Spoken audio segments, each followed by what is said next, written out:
The lock clicked behind me with the finality of a coffin sealing shut. I stood on that weathered porch June 7th, 1973, 18 years old, white female, alone in rural Illinois with two garbage bags containing everything I owned and $17 folded in my pocket. The combination should have killed me. Summer heat pressed against my skin, thick as wool. Through the door, I could smell the whiskey seeping out like poison gas, that familiar stench that had defined every day I could remember. My hands wouldn't stop shaking. I gripped the plastic bags tighter, felt the sharp corner of my high school diploma digging through the thin material into my palm. 2 days ago, I'd walked across a gymnasium stage to collect that piece of paper. No one had been there to watch. His voice came through the door, slurred but decisive. "You're an adult now, Jennifer. Figure it out yourself." Adult. I tasted the word like a diagnosis. My father, Robert Williams, was home, passed out on the couch, by 3 in the afternoon most days, surrounded by empty bottles like a barricade against the world. One of the garbage bags shifted in my arms. A wet nose poked out, followed by soft brown eyes and floppy beagle ears. Lady, the only living thing on earth that still loved me. I'd smuggled her out, wrapped in my winter coat, the coat I wouldn't need until October, the coat I might not have a place to wear by then. I looked down at her warm weight pressed against my chest and felt something crack inside me. "We're going to be okay." The lie tasted bitter. I turned away from that house and started walking. Didn't look back, couldn't. Behind me was 18 years of hell. Ahead was nothing. I chose nothing. The road stretched out under the June sun, dust rising with each step. Cornfields on both sides, green and growing indifferent to human suffering. My feet found a rhythm. Left, right, left, away, always away. People stared from their porches. Mrs. Henderson watering her roses. Old Mr. Kimball rocking in his chair. They saw the garbage bags, the dog, the girl walking alone. They knew what it meant. In a town of 3,000, everyone knew everything. They knew my mother Linda had died when I was 3, killed by a drunk driver on Highway 29. They knew my father had crawled into a bottle and never climbed out. They knew what happened to girls who got kicked out with nowhere to go. No one stopped me. No one offered help. That's how I learned my first real lesson about the world. People will watch you drown and call it none of their business. My mother's name was Linda Williams. I barely remembered her, just fragments like pieces of a shattered mirror. Her laugh, maybe the smell of her perfume, a lullaby she used to sing. Everything else was gone, erased by time, and the fact that I was only 3 when the drunk driver crossed the center line and ended her. My father became something else after that, something broken and mean. He turned to alcohol immediately, like diving into water to escape fire, not realizing water can drown you too. By the time I was 5, he was drunk more often than sober. My earliest clear memories are of learning to be invisible, how to walk quietly through a house so you don't wake the sleeping monster, how to read a room in half a second, the angle of his shoulders, the set of his jaw, the number of empty bottles, and know whether it was safe to breathe. My grandmother Margaret saved me for a while. She moved in when I was 6, after my father called her in a rare moment of clarity and admitted he couldn't do it alone. Margaret Harper. She'd been a Harper before marrying my grandfather, was the kind of woman who didn't ask permission for anything. Tall and straight-backed, even in her 60s, with hands scarred from decades of farm work and eyes that missed nothing. She taught me to cook, to clean, to keep a house running. But more than that, she taught me to survive. Never let a man tell you what you're worth, Jennifer. You decide that. She said it while teaching me to can tomatoes, while showing me how to balance a checkbook while braiding my hair before school. She said it so many times it became my heartbeat. When I was 9, she gave me a journal, cloth-bound pages, yellowed at the edges, filled with her handwriting. Recipes, farming wisdom pressed wildflowers, notes about weather patterns and crop rotation and how to tell when soil was ready for planting. On the first page in her careful script, "For Jennifer, when you need to remember you come from strong women," I kept it hidden under a loose floorboard in my bedroom. Every night after my father passed out, I'd pull it out and read by flashlight under my covers. It was proof that someone had loved me, that I came from something better than rage and whiskey.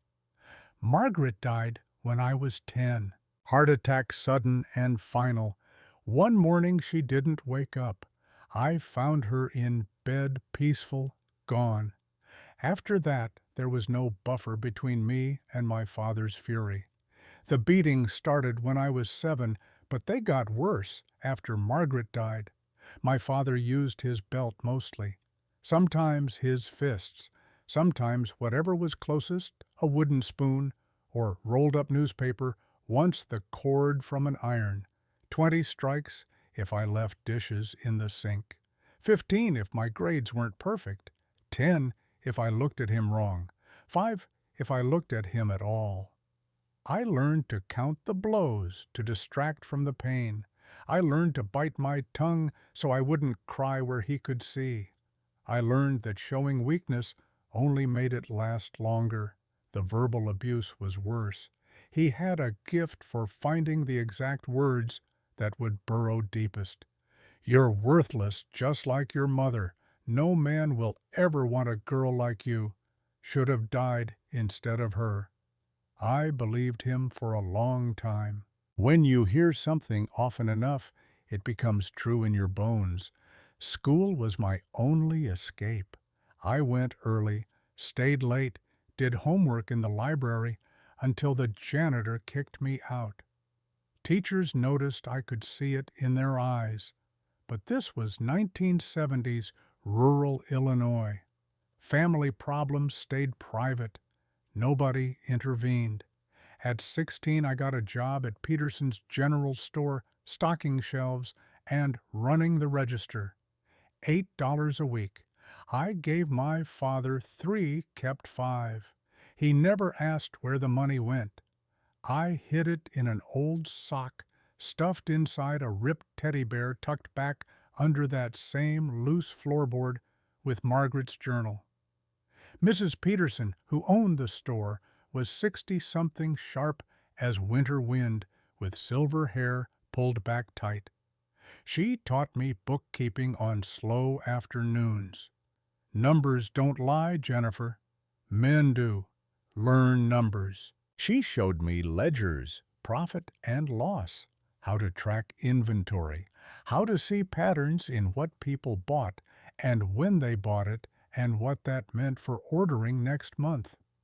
It was like learning a new language, one that made sense, that had rules you could depend on. By the time I graduated high school, I'd saved $240. It was a fortune, my ticket out, freedom folded up and hidden in a sock. June 5th, 1973. Graduation day. I walked across that stage in a borrowed cap and gown, collected my diploma, looked out at the bleachers full of families celebrating their children. I sat alone. After the ceremony, I went home and found my father passed out as usual. I'd been planning this moment for months, As soon as I turned 18, I'd take my money, catch a bus to Chicago, disappear into a city big enough to get lost in. I went to my room and started packing. 2 garbage bags worth every piece of clothing I owned.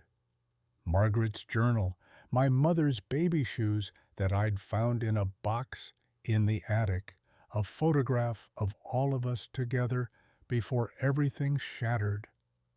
That night my father came to my room, drunk angry. He saw the bags. "You think you're leaving? Who said you could leave? I'm 18. I can leave legally. Not my house, my rules. You stay until I say you go. I'm leaving tomorrow, whether you like it or not." Something in his face changed. The alcohol had made him mean for years, but this was different. This was rage looking for a reason. "You walk out that door, you're dead to me. Don't ever come back. I won't." He lunged. I'd never fought back before. 18 years of taking it, swallowing it, surviving. But something snapped. I was taller now, stronger, sober. I pushed him hard. He stumbled backward, hit the door frame, slid down to sitting. For a moment, we just stared at each other. Me standing over him, breathing hard. Him on the floor, bleeding from where his head had caught the frame. I grabbed my bags and walked out. Heard the door slam behind me. Heard the lock click.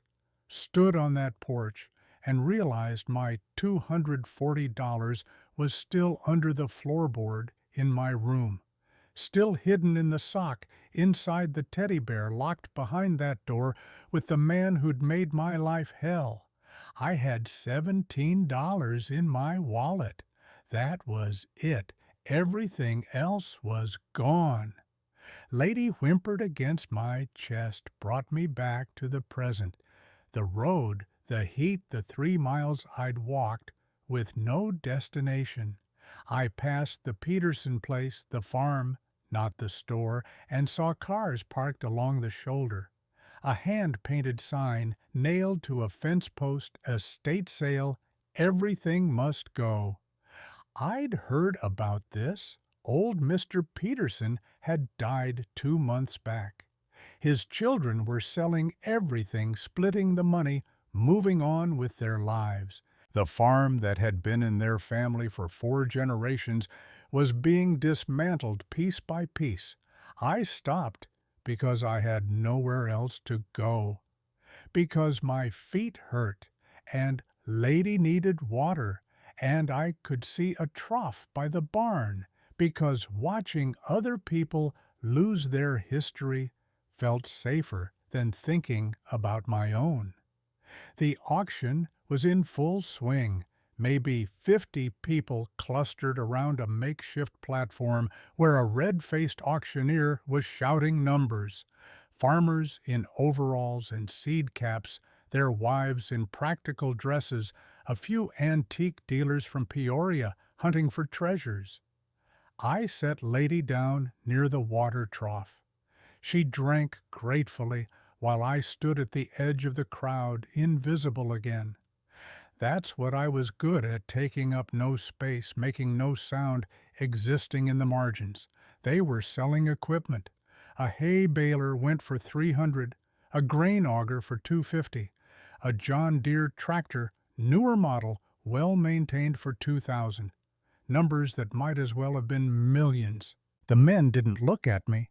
The women did, quick sideways glances, assessing. A girl alone at a farm auction with garbage bags. They knew. They all knew. I could see the judgment in their eyes, the pity, the relief that it wasn't their daughter standing there with nowhere to go. A tall woman appeared beside me. I hadn't noticed her approach. She had to be 70, at least, maybe older, with white hair pulled back in a bun so tight it looked painful.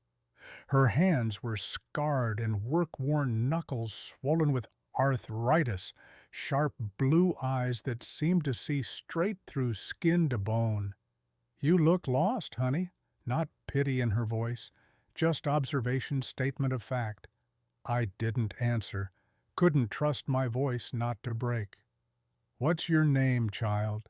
Something in the way she said it, child, not girl, not honey, made me look at her directly. "Jennifer Williams, ma'am, Robert Williams's daughter." My stomach tightened. Here it comes, the judgment, the knowing looks. "Yes, ma'am." She studied me for a long moment. I studied her back. Tall for her age, maybe 5'10", wearing men's work pants and a cotton blouse stained with dirt at the cuffs. Practical boots, no jewelry except a thin gold wedding band worn so smooth the metal was almost translucent. Your grandmother was Margaret Harper before she married. Time seemed to stop. The auction noise faded to background static. You knew her? She was my dearest friend. Before she died, she asked me to watch out for you if you ever needed it. The world tilted. I felt Lady press against my legs, solid and real. Today looks like that day.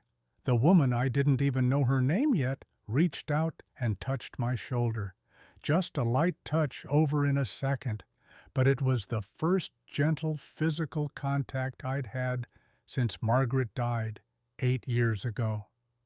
I started to cry, tried to stop, couldn't. Tears came hot and fast and shameful. I was 18 years old, an adult, supposed to be strong, but I stood there at the edge of that auction and wept like a child. The woman didn't look away, didn't tell me to calm down or pull myself together, just stood there, solid as a fence post, and let me break. When I could breathe again, when I'd scrubbed my face with the heels of my hands and gotten control back, she spoke. "My name is Catherine Morrison. I farm 400 acres about 2 miles east. I need help. $40 a week, room in the bunkhouse, 3 meals a day. You interested? $40 a week. Room, food, a place to exist." I couldn't speak, just nodded. "Good. Stay here and watch the auction. See if anything sells cheap. I need to talk to some folks. I'll be back." She walked away before I could thank her, disappearing into the crowd of farmers with the confidence of someone who'd never doubted her right to take up space. I stood there shaking. Lady sat on my foot, heavy and warm proof I was still real. The auction continued. They sold tools, a grain drill, buckets and shovels, and things I couldn't identify. I watched without seeing, my mind spinning. Margaret had asked Catherine Morrison to watch out for me.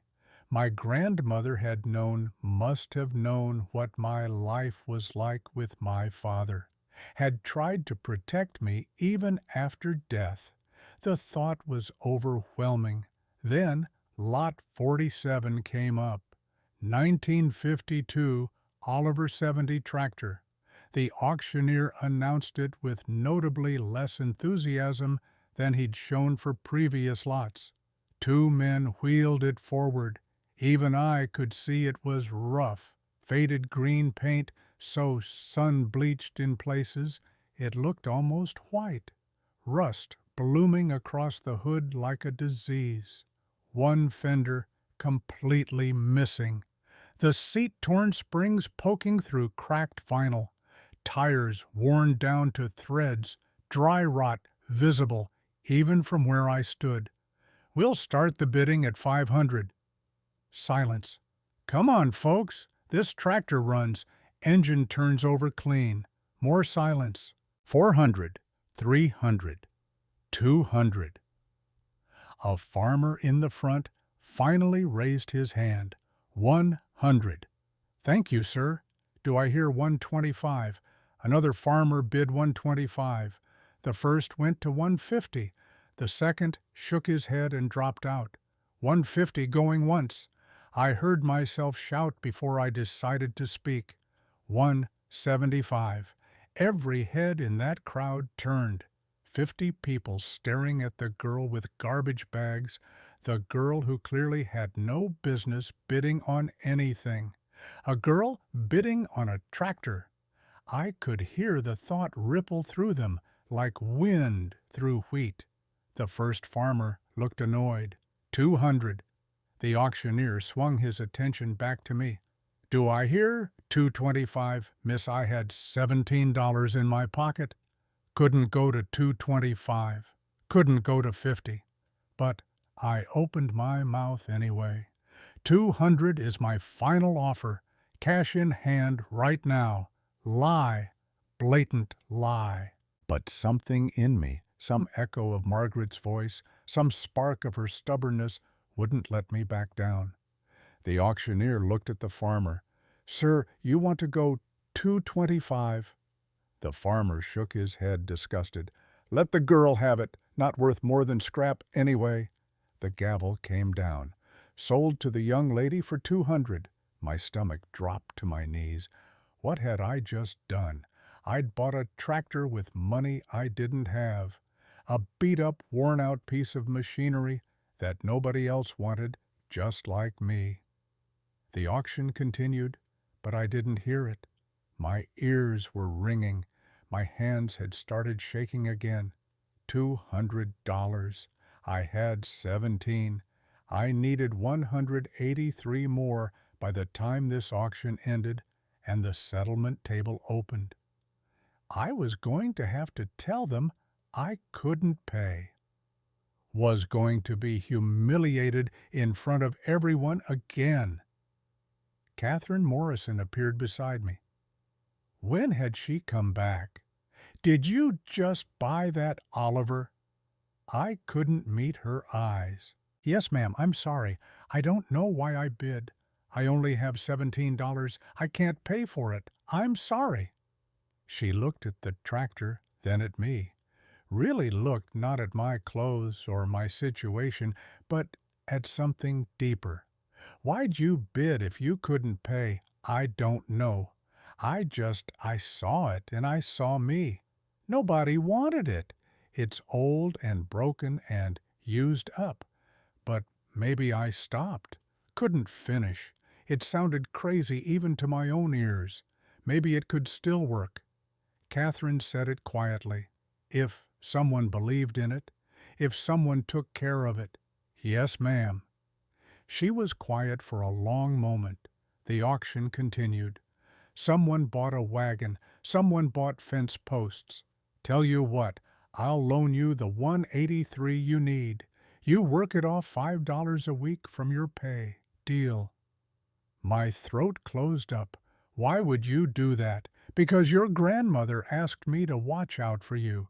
Because I see what you saw in that tractor. And because I remember what it's like to be young and desperate and alone. She pulled a worn leather wallet from her back pocket, counted out bills. Besides, that Oliver's got good bones. Needs work, but it's solid. You can use it on my farm while we fix it up. Learn mechanics, learn farming, build something, not survive, build. I took the money with shaking hands. $183 in cash, more money than I'd ever held at once. I'll pay you back every penny, I swear. I know you will. Margaret raised you right. She walked with me to the settlement table. The clerk looked skeptical when I counted out 200 Catherine's 183 plus my 17. But money was money. He wrote up a receipt, stamped it, handed me a copy. I owned a tractor. A 1952 Oliver 70. 21 years old, worn down, nobody's first choice but mine. The auction ended at 4. Catherine arranged for the Oliver to be delivered to her farm the next day. Then she loaded my garbage bags and lady into the back of her pickup truck and drove me to Morrison Farm. The bunkhouse was small, maybe 12 by 12 feet, but it was clean. A real bed with a quilt that looked handmade, intricate stitching in a star pattern. A dresser with a mirror, a window that looked out over fields, stretching to the horizon. Unpack and settle in. Dinner's at 6. Tomorrow we start work. She left me alone. I stood in the middle of that room and slowly turned in a circle. This was mine. Not temporarily, not conditionally. Mine as long as I worked. Lady immediately claimed the rag rug beside the bed, circling 3 times before collapsing with a contented sigh. I unpacked methodically, hung my few clothes in the tiny closet, set Margaret's journal on the bedside table, put my mother's baby shoes on the dresser. The room looked less empty with my things in it. Still sparse, but lived in human. That night I lay in bed staring at the ceiling, afraid to sleep. Afraid I'd wake up and this would be gone. The locked door would be back. The porch, the nothing. Lady's steady breathing anchored me. Eventually, exhaustion won. I woke to sunlight streaming through the window and the smell of coffee drifting from the main house. For one terrible second, I didn't know where I was. Then I saw the star-patterned quilt, Margaret's journal, the fields beyond the window. Real. This was real. I got dressed and followed the coffee smell. Found Catherine in a kitchen that was clearly the heart of the house. Big farmhouse table, cast iron stove windows, over the sink looking out on the barn. Coffee's fresh. Help yourself. Eggs and toast in 5 minutes. We ate in silence. Not uncomfortable silence, just 2 people who didn't need to fill air with noise.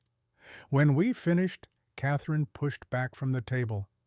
Let me show you the operation. Morrison Farm was 400 acres of prime Illinois soil. Corn and soybeans rotated annually.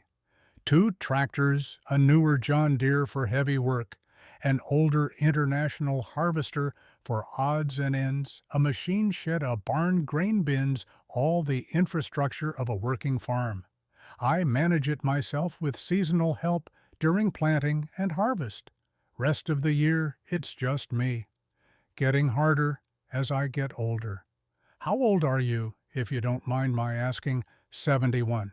Been farming since I was 22. Married at 25. Lost my husband 15 years back. 71. Farming 400 acres alone. I tried to imagine that kind of strength. Any children couldn't have them. Just one of those things. No bitterness in her voice. Statement of fact. She showed me the tractors, explained their differences, showed me the grain bins, the irrigation system, the workshop where she did repairs. First thing we're going to do is rebuild that Oliver, engine to electrical. You're going to learn how every system works. By the time we're done, you'll be able to fix any tractor you encounter. I don't know anything about mechanics. You will. That afternoon, the Oliver arrived on a flatbed trailer. The driver helped us unload it in the workshop. In the harsh fluorescent light, it looked even worse. Rust deeper than I'd thought. Metal fatigued parts clearly missing. The driver shook his head as he left. Good luck with that one, ladies. Catherine ignored him. She circled the Oliver, slowly assessing, touched the fenders, checked the tires, peered at the engine. Bones are good, she said it finally. Going to take work, but it's salvageable. You still want to do this? I looked at that tractor and saw myself at 18, beaten down, neglected, barely functional, but not quite dead. Yes, ma'am. Then Let's get started. We began the next morning. Catherine handed me a spiral notebook and a pencil. We're going to take this tractor apart bolt by bolt. You're going to learn how every system works. Engine, transmission, hydraulics, electrical. By the time we're done, you'll be able to fix anything with an engine. I've never even changed oil. Then you'll learn that too. Machines don't care if you're a woman, Jennifer. They care if you understand them. She pulled a socket wrench from her toolbox and held it out. I took it, felt the weight of it in my palm. Cold metal, practical, honest. First rule, take notes on everything. Draw diagrams. You'll think you'll remember. You won't. For 2 weeks we disassembled. Every panel, every cover, every guard came off. Catherine worked methodically, explaining each component as we exposed it. I wrote everything down the way Margaret had taught me, neat handwriting, labeled sketches, questions in the margins. The workshop smelled like decades of accumulated grease and motor oil and rust. My hands were black by the end of each day, dirt ground so deep under my nails that soap couldn't touch it. Lady found a spot near the space heater and spent her days there, occasionally lifting her head to check on me before settling back down. A neighbor stopped by the second week. Kenneth Clark farmed the property to the north. He stood in the doorway, watching us work, arms crossed over his barrel chest. "Catherine, you're teaching that girl mechanics." Catherine didn't look up from the bolt she was removing. "She's teaching herself. I'm supervising. Waste of time. Girl her age should be looking for a husband. Girl her age is standing right here and can hear you, Kenneth." I kept my eyes on my notebook, sketching the fuel line. Routing felt his disapproval like a physical weight. "Suit yourself, but when she breaks something expensive, don't come crying to me."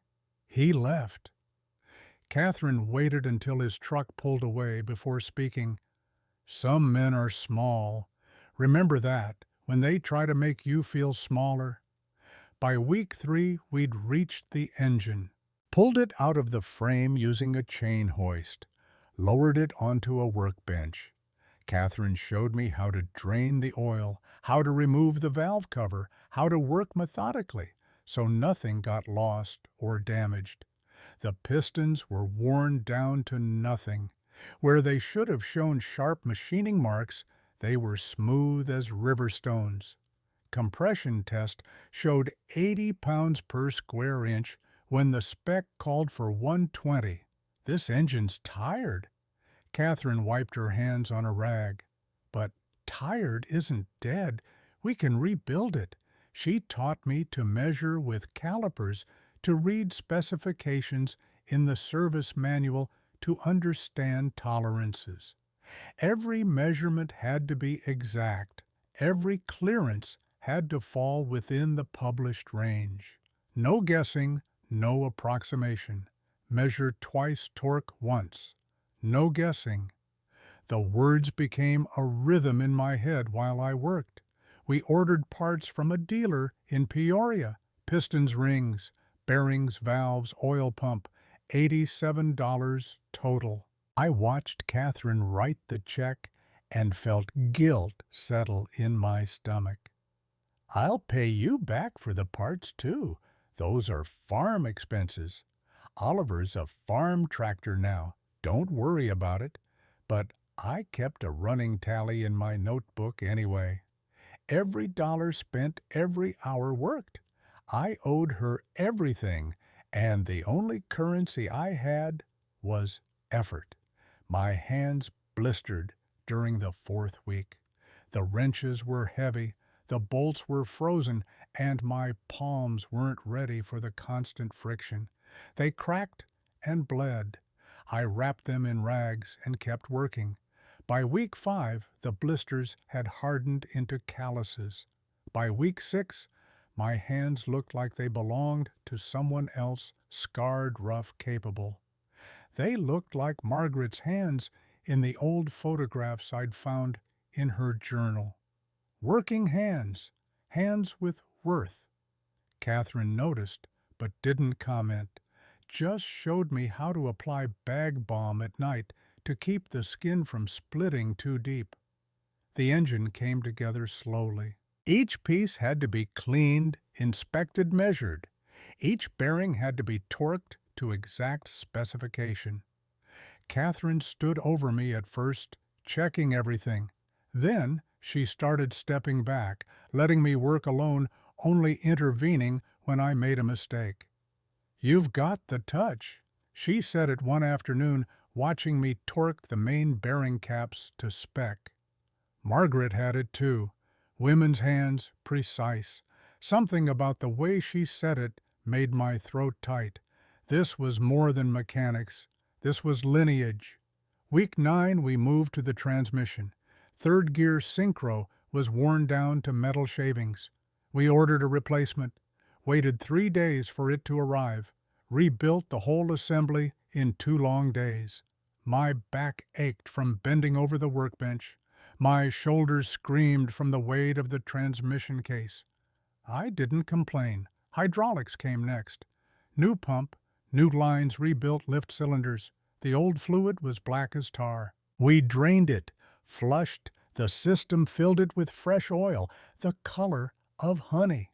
Electrical was last. The wiring was so corroded that pieces crumbled in my hands. We ran new wire for everything. Light starter ignition gauges. Catherine showed me how to crimp connectors, how to seal against moisture, how to route cables so they wouldn't chafe. 12 weeks total.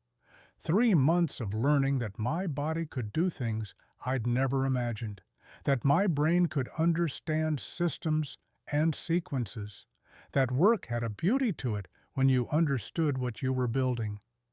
By September, the Oliver was mechanically complete. We'd rebuilt everything that mattered, but cosmetically it still looked like hell. Faded paint rust, mismatched parts. I wanted to paint it, make it pretty, give it the transformation on the outside to match what we'd done on the inside. Catherine shook her head. "Leave it ugly. Let it run perfect, but look rough. Teaches you something important. What that appearance isn't worth. Function is. People will judge this tractor by its paint. Let them. You'll know what's underneath. That's what matters." On September 15th, 1973, we were ready for first start. Catherine checked the oil level one more time. I checked the coolant. We'd done everything right. Followed every spec, built it back better than factory. I slid into the driver's seat. The torn vinyl had been replaced with a salvaged seat from a John Deere, still worn, but intact. My hands found the steering wheel cold, even through the calluses. Feet on the clutch and brake. Key in the ignition. I turned it. The starter engaged with a clean whir. The engine caught on the second revolution. Fired, smoothed out, settled into an idle that sounded like a heartbeat. Steady, strong, perfect. Oil pressure gauge climbed to 40 pounds per square inch and held. Temperature stayed cool. No smoke, no rattles, no dying. The Oliver ran. I sat there with the engine purring beneath me and couldn't hold it in anymore. Wept openly, tears cutting tracks through the grease on my face. Not from sadness, from something I didn't have words for yet. Proof, maybe. Evidence that broken things could be fixed, that I could fix them. Catherine rested her hand on my shoulder. "Margaret would be so proud of you. I am proud of you." First affirmation I'd ever received from anyone who mattered. First time someone had looked at what I'd built and seen worth. I'd rebuilt more than a tractor. I'd rebuilt myself, piece by piece, system by system. Fall planting season, taught me what farming actually meant. Not the mechanics of it. I understood tractors now, but the endless physical grind. Up at 5 before the sun. Feed the chickens, milk the 2 dairy cows, let lady out to chase rabbits she'd never catch. Breakfast was fuel, not pleasure. Eggs and toast and coffee black enough to strip paint. Then to the fields. Catherine let me run the Oliver for the lighter work, pulling the disc harrow hauling wagons, moving equipment. The John Deere handled the heavy plowing. I learned to read the soil, to judge moisture, to understand when dirt was ready and when it needed more time. My body adapted. Muscles I didn't know I had started showing through my skin. Arms, shoulders, back. I could lift 50-pound seed bags without thinking about it. Could work a 10-hour day and still have energy for evening chores. Catherine insisted we eat dinner together every night. Not just food conversation. She wanted to know what I was thinking, what I was learning, what questions I had. One night in November, she asked the question that had been waiting. "What do you want from life, Jennifer?" I pushed beans around my plate, unsure how to answer. "I don't know. Never thought I was allowed to want things. Then start thinking. You've survived. Now build, build. That word again. Not maintain, not endure. Build." I like farming. I like seeing things grow from nothing. I like the work. I like not being afraid. Catherine leaned back in her chair, studying me. Then be a farmer. Best ones I know are women. We nurture, men conquer. Land responds better to nurture. Men won't take me seriously. Some won't. Let them. Your crops don't care what men think. Your land doesn't care. You do good work, yield good harvest. That's all that matters. But the world beyond Morrison Farm didn't agree. Church on Sundays meant running a gauntlet of whispered judgment. Women my age were engaged or married, starting families. I was living on a farm with an old woman working like a hired hand. No prospects in sight. The church ladies made sure I knew. Williams' girl living with Morrison. No husband. Unnatural. Heard she works the fields like a man. Shameful. Margaret would turn in her grave. That last one cut deepest because it was a lie. Margaret would have been thrilled. But dead women can't defend themselves. I learned to hold my head high and ignore them. Learned Catherine's trick. Polite steel wrapped in courtesy. At the farm supply store in town, the clerk tried to dismiss me every time. "Maybe get a man to help you with this, honey. These bags are heavy. I'll manage. Thank you." I loaded 50-pound feed bags into the truck bed myself while he watched. Let him see that I didn't need his help or his permission. December 1973. Catherine called me into her office. Small room off the kitchen desk piled with ledgers and receipts and farm journals going back decades.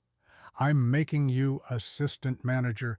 $60 a week starting January. You've earned it." 60. I'd been making 40, saving most of it. This was wealth. Thank you. Don't thank me. Thank yourself. Best worker I've had in 40 years, man or woman. By March, I'd paid back the $183 loan. Catherine tried to refuse the final payment, but I insisted. The Oliver was mine now, free and clear, bought with borrowed money, built with my own hands, paid for with my own labor. I started saving in earnest, lived on $20 a week, banked 40. No luxuries, no waste. Every penny had a purpose. I didn't know what I was saving for yet, but I knew I was building toward something. The seasons cycled. Spring planting, summer cultivation, fall harvest, winter planning. I learned to disc and harrow and plant. Learn to identify weeds and diseases and pest damage. Learn to read weather patterns and make decisions about when to harvest based on moisture content and market prices.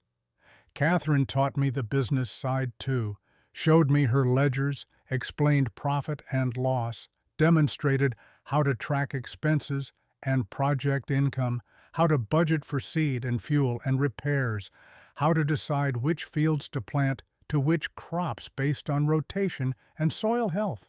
Farming isn't just dirt and sweat. It's math, economics, long-term thinking. You want to own land someday, you need to understand all of it. Own land. The thought was so enormous, I couldn't quite believe it. But Catherine said it like it was inevitable. By 1976, I was managing the operation day to day. Hired seasonal workers for planting and harvest scheduled equipment maintenance, made decisions about which fields were ready and which needed another day. Negotiated prices with grain buyers. Some of the seasonal workers, all men, resented taking orders from a woman half their age. I outworked them, up before dawn, to bed after dark, never asked them to do anything I couldn't do myself. Eventually, respect came, grudging but real. Sullivan girl knows her crops. The whisper moved through the farming community. Not approval exactly, but acknowledgement. Catherine seemed pleased. You're better than any foreman I've had in 40 years. By the end of 1978, I'd saved $11,000. 23 years old. More money than I'd ever imagined having. All of it in a savings account at the Peoria Bank, earning interest growing. I still lived in the bunkhouse, still wore the same work clothes until they fell apart, still spent almost nothing on myself. Catherine questioned it one evening over dinner. You're 23, Jennifer. Don't you want your own place, your own life? This is my life. This is my place. You could have more, could buy yourself some land, build something separate. But I wasn't ready. Morrison Farm felt safe in a way nowhere else ever had. The bunkhouse was mine. The work was mine. Leaving felt like abandoning the only family I'd found. That evening after dinner, Catherine came to the bunkhouse carrying a wooden box. Plain pine, maybe a foot square, clearly old. She set it on my bed. This belonged to your grandmother. She left it with me before she died. Said to give it to you when you needed it most. My hands trembled as I opened it. Inside were letters, dozens of them. Yellowed envelopes addressed to Catherine Morrison in Margaret's handwriting. Beneath the letters, a pair of tiny white baby shoes. Beneath those, a silver pocket watch, tarnished but still ticking. The shoes were your mother's, Linda's first pair. Margaret kept them all these years. I lifted the watch. It was heavy, solid, engraved on the back, to Margaret who taught me to stand with love. Catherine, 1947. You gave this to her. She gave it to me first, 1945. Then she gave it back in 47. Then I gave it back in 52. We kept trading it back and forth whenever one of us needed reminding we weren't alone. Catherine's voice was soft. She wanted you to have it now. I opened the top letter with shaking hands, dated March 1965, the year Margaret died. The handwriting was shakier than I remembered, but still hers. Dearest Catherine, if you're reading this to Jennifer, I'm gone, and she needs you. Pull her up the way you pulled me up in 45. Remember how bad it was, how I showed up at your door with nothing but bruises and a baby and no plan. You didn't turn me away. Don't turn her away. Robert will break her if he can. He's broken in a way I never managed to fix. But Jennifer, she's stronger than I was. She's got my blood, which means she's got backbone made of iron and a heart that bends but won't shatter. Tell her she comes from a long line of women who don't quit. Tell her about us. Tell her how we survived. Tell her she can too. And Catherine, thank you for everything, for 30 years of friendship, for being the sister I never had, for pulling me up and keeping me up and never letting me fall. Pull Jennifer up now. She'll need it. All my love. Margaret, I read it 3 times. Then I read the next letter and the next. By midnight, I'd read them all, the story they told. Margaret had been married to a man who beat her, my grandfather, who I'd never met, who died before I was born. She'd left him in 1945, scandalous, for the era pregnant with my mother, nowhere to go. Catherine had taken her in, given her work, given her a future. They'd been best friends for 30 years. 2 women who'd pulled each other up again and again. And now Catherine was pulling me up. I sat on that bed in the bunkhouse with Lady curled against my leg and felt the weight of legacy settle on my shoulders. Not a burden, a gift. 3 generations of women who'd refused to stay down. I wasn't alone. I'd never been alone. Even after Margaret died, she'd been planning for this, making sure I'd be caught. The chain didn't break. It just kept pulling. I put the letters back in the box carefully, placed the pocket watch beside Margaret's journal on my bedside table. 2 talismans, 2 reminders. That night, I slept deeply for the first time in years. January 1979 changed everything. Catherine called me into her office on a Tuesday morning.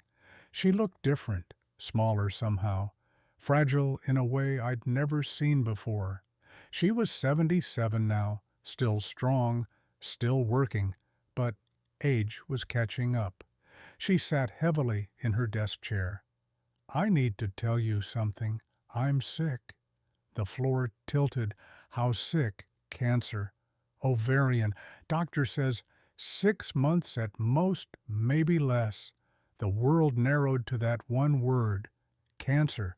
The thing that consumed from inside. The thing that couldn't be fought or fixed or rebuilt. There has to be treatment, surgery, something. I'm 77, Jennifer. I've lived a full life.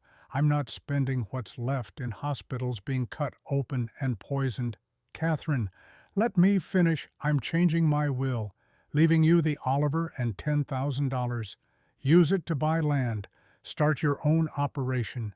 You don't have to do that. I know I don't have to. I want to. She opened a drawer, pulled out a small velvet box, opened it. Inside, a platinum ring with a small diamond worn smooth with age. This was my wedding ring. I want you to have it. I can't take that. Not to wear yet. To remember. Women like us, we marry our land, our work, our freedom first. But love might find you anyway. When it does, you'll know what to do with this ring. She pressed it into my hand. The metal was warm from being in her pocket. I'm also leaving you letters, more than the ones you've already seen. Everything I know about farming, about business, about surviving as a woman in a world that doesn't make space for us. Study them, use them. I couldn't speak, couldn't process. The woman who'd saved me was dying. The next 3 months were the hardest of my life. I ran the farm and nursed Catherine. She declined rapidly. The cancer was aggressive, merciless. By February, she was in pain constantly. By March, she couldn't get out of bed. I moved into the main house to be closer slept on the couch, so I could hear if she needed anything at night. Lady stayed with her curled at the foot of her bed, keeping watch, the way dogs do. Evenings I read to her, sometimes from farm journals, sometimes from Margaret's journal. She liked hearing the old stories about her and my grandmother. April 19th, 1979. The day was unseasonably warm. Windows opened, spring breeze carrying the smell of turned earth and new growth. Catherine had been unconscious for 2 days. I sat beside her bed, holding her hand, watching her breathe. Just after noon her breathing changed, became shallow, irregular. I knew what was coming, had watched Margaret die the same way. "Thank you," I whispered, "for everything, for seeing me, for saving me, for teaching me I was worth something." Her eyes opened, clear for a moment, focused on my face. "Keep the chain going, pull others up. That's how it works." Her last words. Then she was gone. I sat there holding her hand for a long time after. Lady whined softly, pressed her head against my leg. The clock ticked. The house settled. The world kept turning. I was 24 years old, had lost my grandmother figure twice now. But this time was different. This time I had tools, skills, money, purpose. Catherine's will was read 3 days after the funeral. She'd left Morrison Farm to a land conservancy that would preserve it. The equipment would be auctioned. But to me, the Oliver tractor, $10,000 cash, her wedding ring, all her journals and letters and farm records. Combined with my savings, I had $21,000. Enough to buy land. Enough to start. I packed up the bunkhouse. All my possessions fit in the same 2 garbage bags I'd arrived with, plus 1 box for Catherine's things and Margaret's journal. The pocket watch went in my pocket. The wedding ring went on a chain around my neck. Not wearing it yet, just carrying it close. The conservancy gave me 2 weeks to clear out. I used the time to copy every page of Catherine's journals, to memorize every lesson she'd written down, to say goodbye to the place that had made me. Last day there, I walked the fields one final time. 400 acres of prime Illinois soil that I'd worked for 6 years, that I'd learned on, grown on, become someone on. Lady walked beside me, graying around the muzzle, now slower than she used to be, but still loyal. The Oliver sat in the machine shed. I'd already arranged transport to wherever I ended up. Couldn't leave it behind. It was more than a tractor. It was proof. I stood there looking at that machine, still ugly, still scarred, but running perfectly, and understood what Catherine had been trying to teach me. Worth wasn't in appearance. Worth was in function, in showing up every day and doing the work, in being maintained, being cared for, being used for the purpose you were built for. I was 24, had been kicked out at 18 with $17 and nothing else. Now I had skills, money, knowledge, and a machine that would work for me as long as I worked for it. Margaret had pulled up Catherine. Catherine had pulled up me. Now it was my turn to pull. The chain didn't break. It just kept going. I loaded Lady into my truck, bought used for $800, my first major purchase, and drove away from Morrison Farm. Didn't look back. Looking back never helped anything. Ahead was unknown territory. Land I'd buy, a farm I'd build, a life I'd make. But this time I wasn't running from something. I was running toward it. May 1979. I drove through Peoria with lady riding shotgun windows down warm air, carrying the smell of freshly turned fields. $21,000 in the bank, a tractor on a trailer behind me. No plan except forward. The realtor's office was on Main Street, wedged between a hardware store and a diner. Glass door, faded lettering, Whitmore Real Estate, serving Central Illinois since 1948. Inside smelled like stale coffee and old paper. The realtor, George Harris, maybe 60 suit that had been expensive 15 years ago, looked up from his desk. Took in my age, my gender, my work boots. Help you, miss, I'm looking to buy farmland. 80 to 100 acres. He leaned back in his chair, skeptical smile playing at his mouth. You have family helping with this purchase? No, sir, just me. I see. Well, honey, banks don't typically loan to single women. You'd need a husband or father to co-sign. Honey, like I was a child asking for something I couldn't understand. Then I'll find a seller who doesn't need a bank. His smile widened indulgent now. That's not really how it works. Sellers want guaranteed money. Banks provide that. A girl your age, no offense, doesn't have the capital or credit history. I stood, thank you for your time, left before he could say anything else. I went to Peoria Bank next, asked for the manager. They sent out Richard Miller, 55, gray suit, careful eyes. I explained what I wanted. A mortgage for farmland. Had $21,000 for down payment. He looked at my application. You're 24 years old. Single. No credit history. What's your collateral? I have $21,000 cash. That's not collateral. That's savings. Do you own property? Stocks, bonds? No, sir. Then I can't help you. Banks don't loan to single women without co-signers. You'd need a husband or father to guarantee the loan. I have cash for a down payment. I have farming experience. 6 years working Morrison Farm. Morrison Farm. He said it like he was placing me. You worked for Catherine Morrison. She just died, didn't she? Yes, sir. She left me money to buy my own land. He leaned back, fingers steepled.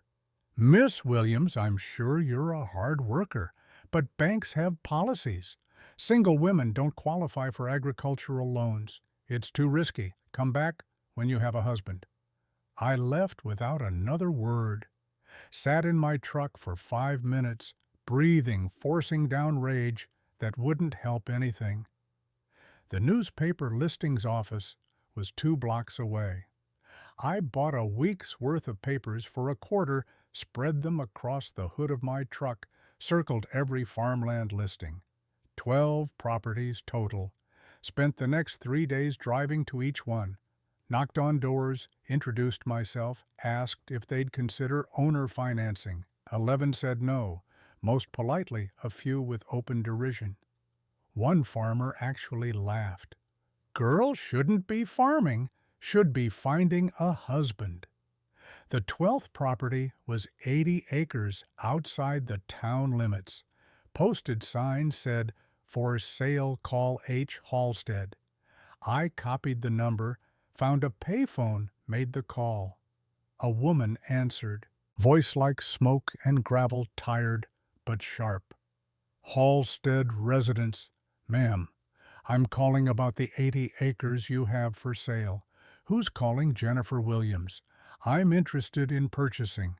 Pause on the other end. Come by tomorrow at 10. We'll talk. The house was small, well-maintained, surrounded by fields that showed signs of good management, even from the road. Mrs. Helen Halstead answered the door herself. Maybe 70, white hair, sharp eyes behind wire-rimmed glasses, worn cardigan despite the heat. You're the Williams girl. Yes, ma'am. Margaret Harper's granddaughter. Everyone in farming communities knew everyone 3 generations back. Yes, ma'am. She studied me for a long moment. Come in. Coffee's fresh. We sat at her kitchen table. She poured 2 cups black. No asking if I wanted cream or sugar. Her hand shook slightly. Arthritis, probably, or just age. My husband died 6 months ago. Heart attack in the barn. Found him next to the John Deere wrench still in his hand. I'm sorry. Don't be. He lived how he wanted. Died quick. She sipped her coffee. I'm moving to Florida to be near my daughter. Don't want the farm. Kids don't want it either. They're lawyers and accountants in Chicago. Another pause. Asking price is $64,000. What can you offer? $40,000 cash down, $18,000 owner, financed at 6%. Monthly payment of $320. Her eyebrows rose. You have $40,000 cash? Yes, ma'am. How old are you? 24, she laughed. Not mocking, genuinely surprised. Well, I'll be damned. Margaret would be proud. Then her face went serious. I'll accept your offer on one condition. If you miss a single payment, I foreclose immediately. I can't afford risk at my age. You won't foreclose. I won't miss payments. She stuck out her hand. Deal. We shook. Her grip was strong despite the tremor. The paperwork took 2 weeks. Mrs. Halstead's lawyer drew up the contract. I read every word twice. Signed on June 1st, 1979. 80 acres of prime Illinois farmland, mine. The farmhouse was small, built in the 30s, updated never. 2 bedrooms, 1 bathroom kitchen, and living room combined. Roof leaked in 2 places. Plumbing groaned when I ran water. Windows were single pane, drafty would bleed heat come winter. I fixed the immediate problems, patched the roof holes with tar paper, sealed the worst leaks with caulk, left everything else alone. Why spend money on comfort when I could invest in operation?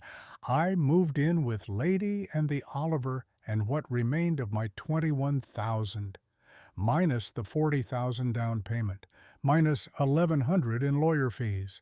Operating capital exactly $0.37. First morning I woke at 4:30 out of habit, made coffee in a percolator older than me, walked my land in the pre-dawn dark with Lady padding beside me, both of us learning the contours. 80 acres, my acres. Every furrow, every stone, every weed belonged to me now in a way nothing ever had before. The responsibility was crushing. If I failed, I lost everything. If I succeeded, I proved Catherine right, proved Margaret right, proved myself right. No middle ground, just success or destruction.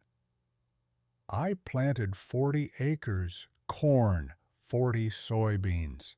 Did all the work myself with the Oliver. Plowing took 2 weeks, 8 hours a day behind the wheel. Sun beating down dust in my throat muscles, screaming. The Oliver ran perfectly. Never complained, never quit.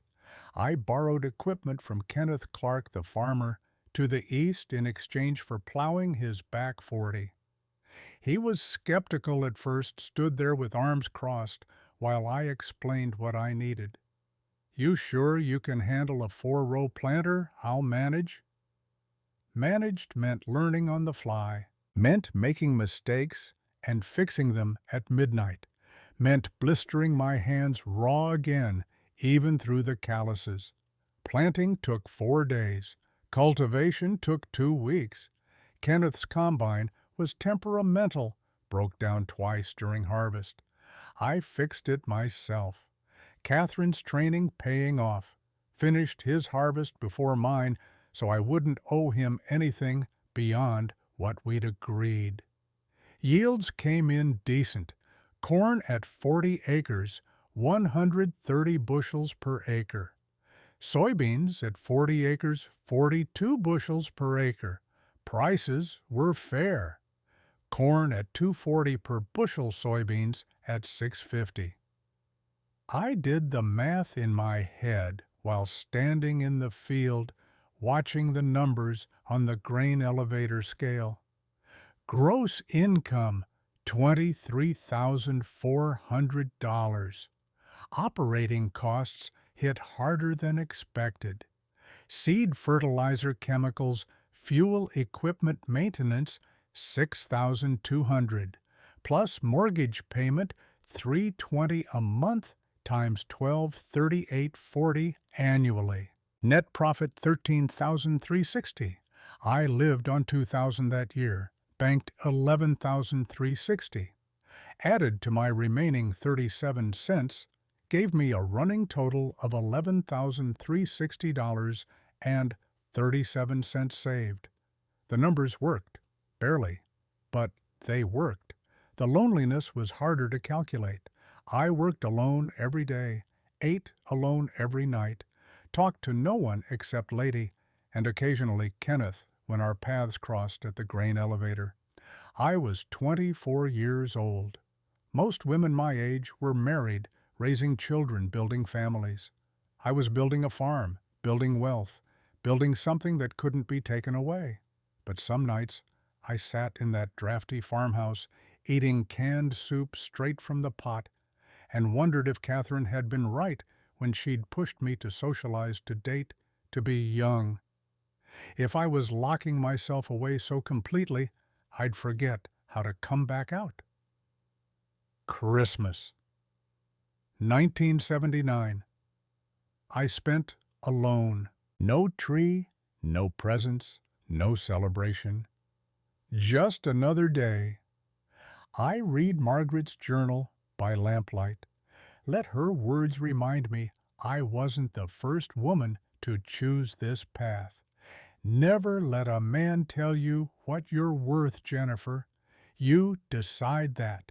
Worth wasn't in relationships or approval. Worth was in what I built with my own hands. I decided I was worth this. The work, the isolation, the slow accumulation of something that mattered. Years 2 through 5 followed the same pattern. Farm save, expand slowly. 1980 through 83 blurred together into one continuous cycle of planting and harvest, profit and reinvestment. Annual gross income averaged $24,000. Operating costs climbed slightly with inflation but stayed manageable. I saved approximately $12,000 per year, lived on the rest. By the end of 1983, I had $62,000 in the bank. The mortgage was down to $8,000 remaining. I was 28 years old and owned most of my land free and clear. The Oliver had logged approximately 10,000 hours since the rebuild. Original engine, original transmission, just maintained. Every 100 hours, oil change every day. Grease fittings, every problem fixed immediately before it became catastrophic. I knew that tractor better than I knew myself, could diagnose issues by sound alone. A slight knock in the valve train meant adjust clearances. A whistle in the intake meant check for vacuum leak. A vibration in the hydraulic pump meant bearings wearing. People noticed. Other farmers asked questions at the grain elevator, at the feed store, in church parking lots after service. How's that old Oliver holding up? Runs better than new. What's your secret? Take care of equipment. It takes care of you. Same principle applied to me. Take care of yourself. Maintain yourself. Don't let small problems become large ones. I was still broken in places, still flinched at raised voices, still had nightmares about locked doors, but functional, running, getting stronger. Early 1984, an adjacent 80 acres came up for sale. The Mitchell family farm, perfect expansion opportunity. Asking price $48,000 cash. I had 62 saved mortgage, almost paid. I went to Peoria Bank for a cashier's check, walked up to the teller window, filled out the withdrawal slip. $48,000. The teller's eyes went wide, called over the manager. Richard Miller emerged from his office, same gray suit, same careful eyes. 5 years older, but still the man who'd told me to come back when I had a husband. He looked at the withdrawal slip, then at me. "Williams, you're buying the Mitchell place." Not a question, a statement. Paying cash. His jaw tightened. "You're the one who bought the old Williams property from Helen Halstead. Heard you've been farming it solo. 5 years solo. Never missed a mortgage payment." He processed the cashier's check in silence, counted out the amount, twice, signed with sharp strokes, slid it across the counter. 5 years ago, I told you single women couldn't farm, couldn't get credit. You were wrong then, still wrong now." His face went red. "Don't get cocky, Miss Williams. One bad year and you'll lose it all. The market's volatile. Prices are dropping. You're leveraging yourself into a corner. I'm paying cash. No leverage, no debt." I took the check and walked out. Sat in my truck for a moment, hands shaking, not from fear, but from rage, held in check. He'd wanted me to fail, expected it.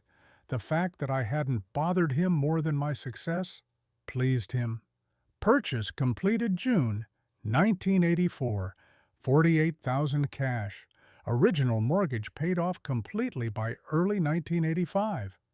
I owned 160 acres total, free and clear at age 30. Net worth approximately $200,000 if you counted land at market value.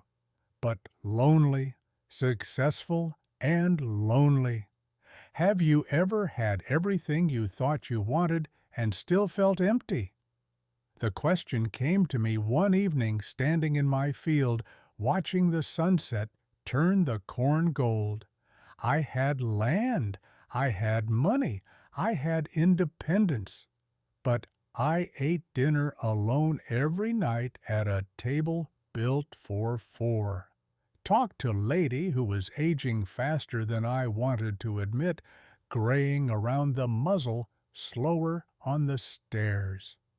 The pattern held until 1985 when everything changed. The farm crisis hit the Midwest like a plague. I'd been hearing rumors for months, whispers at the grain elevator, worried conversations at the feed store. Land prices had been climbing since the 70s, farmers borrowing against inflated values, banks lending freely. Then the bottom fell out. Interest rates spiked. Grain prices collapsed. Land values dropped from $2,000 per acre to $800 almost overnight. Farmers who'd borrowed heavy couldn't make payments. Banks started foreclosing. Equipment sold at auction for pennies on the dollar. Families that had farmed for generations lost everything. I watched it happen with Catherine's voice in my head. When everyone panics, you buy. I had no debt, had 60,000 in savings after the second purchase, had discipline. But buying felt like profiting from suffering, like being a vulture circling dying farms. I wrestled with it for weeks, prayed about it, though I wasn't sure anyone was listening. Walked my fields at night asking Margaret and Catherine what they'd do. The answer came clear. The families had already lost. The banks owned the land now. Better I buy it and farm it well than let it sit empty or get carved up by developers. Better I keep it productive, Keep it in agriculture, keep it what it was meant to be. February 1986. First crisis purchase. 120 acres, family farm, 3 generations deep, bank, foreclosed for non-payment. Auction at the courthouse steps bitter cold, handful of bidders. Asking price started at $2,000 per acre, dropped fast. No one wanted to touch farmland. Too risky, too volatile. I bid $800 per acre, won at $96,000, paid with $60,000 cash plus a bank loan for $36,000 at 4% crisis rates. Banks desperate to move foreclosed property. Richard Miller was present at the auction representing Peoria Bank's interests. Saw me bid, saw me win. Our eyes met across the courthouse steps. Silent acknowledgement. She was right. He was wrong. The look on his face was worth more than the land. May 1986. Same 160-acre parcel up for auction. Different bank, same crisis. I wasn't the only bidder this time. Kenneth Clark was there, the neighbor who'd been skeptical when Catherine was teaching me mechanics, who'd lent me equipment that first year with obvious doubt. Bidding started at $1,000 per acre, dropped to $800. Kenneth bid. I bid $750. Kenneth's face went red. Williams, you're vulturing on other people's suffering. I kept my voice level. I'm buying land from banks, not people. These families already lost. Would you rather banks hold it empty? You're 31 years old, unmarried woman, building an empire. It's unnatural. I outbid him. $700 per acre times 160 acres, $112,000. Kenneth stormed out. Relationship damaged, maybe beyond repair. Community divided. Some admired my business sense. Others saw me as predator, circling the wounded, taking advantage. I didn't sleep well that night. Kept seeing Kenneth's face, kept hearing unnatural like it was a curse. But the math didn't lie. I'd bought 280 acres for $208,000. Used $60,000 cash, borrowed $148,000 at low crisis rates. Now owned 440 acres total. If land values recovered, if I could hold through the crisis, if I could maintain discipline, I'd build something that would last. If 1987, I bought 80 more acres, $56,000. 1988, another 120, $84,000. By the end of '88, I owned 640 acres. Debt of $148,000 remaining from the 86 purchases, but land values were starting to recover. Prices climbing back toward $1,000 per acre. Net worth approximately $500,000 after debt. Age 33. Built from $17 in 15 years. Lady died that fall. 15 years old, peaceful in her sleep, curled in her spot by the space heater in the barn. I'd known it was coming. She'd been slowing for months, couldn't make it up the porch steps anymore, slept most of the day. But knowing didn't make it easier. I buried her under the oak tree on my original 80 acres. Dug the hole myself, wouldn't let anyone help. Wrapped her in the same winter coat I'd smuggled her out in back in '73. Placed Margaret's pocket watch in the grave, then took it back out. She'd want me to keep it, would want me to keep pulling forward. Only living thing that loved me at 18. Now I have land instead. I said it out loud to the empty field. Tried to feel grateful, felt hollow. The crisis years changed me in ways I didn't recognize until later, made me harder, more cautious, less willing to trust that good things would last.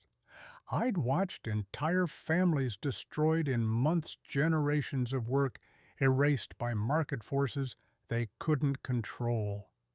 Taught me that safety was an illusion, that the only security was what you built yourself and maintained religiously. But it also taught me I could make hard decisions, could act when others hesitated, could calculate risk, and execute without emotion clouding judgment. Catherine had taught me farming. The crisis taught me business. Years passed.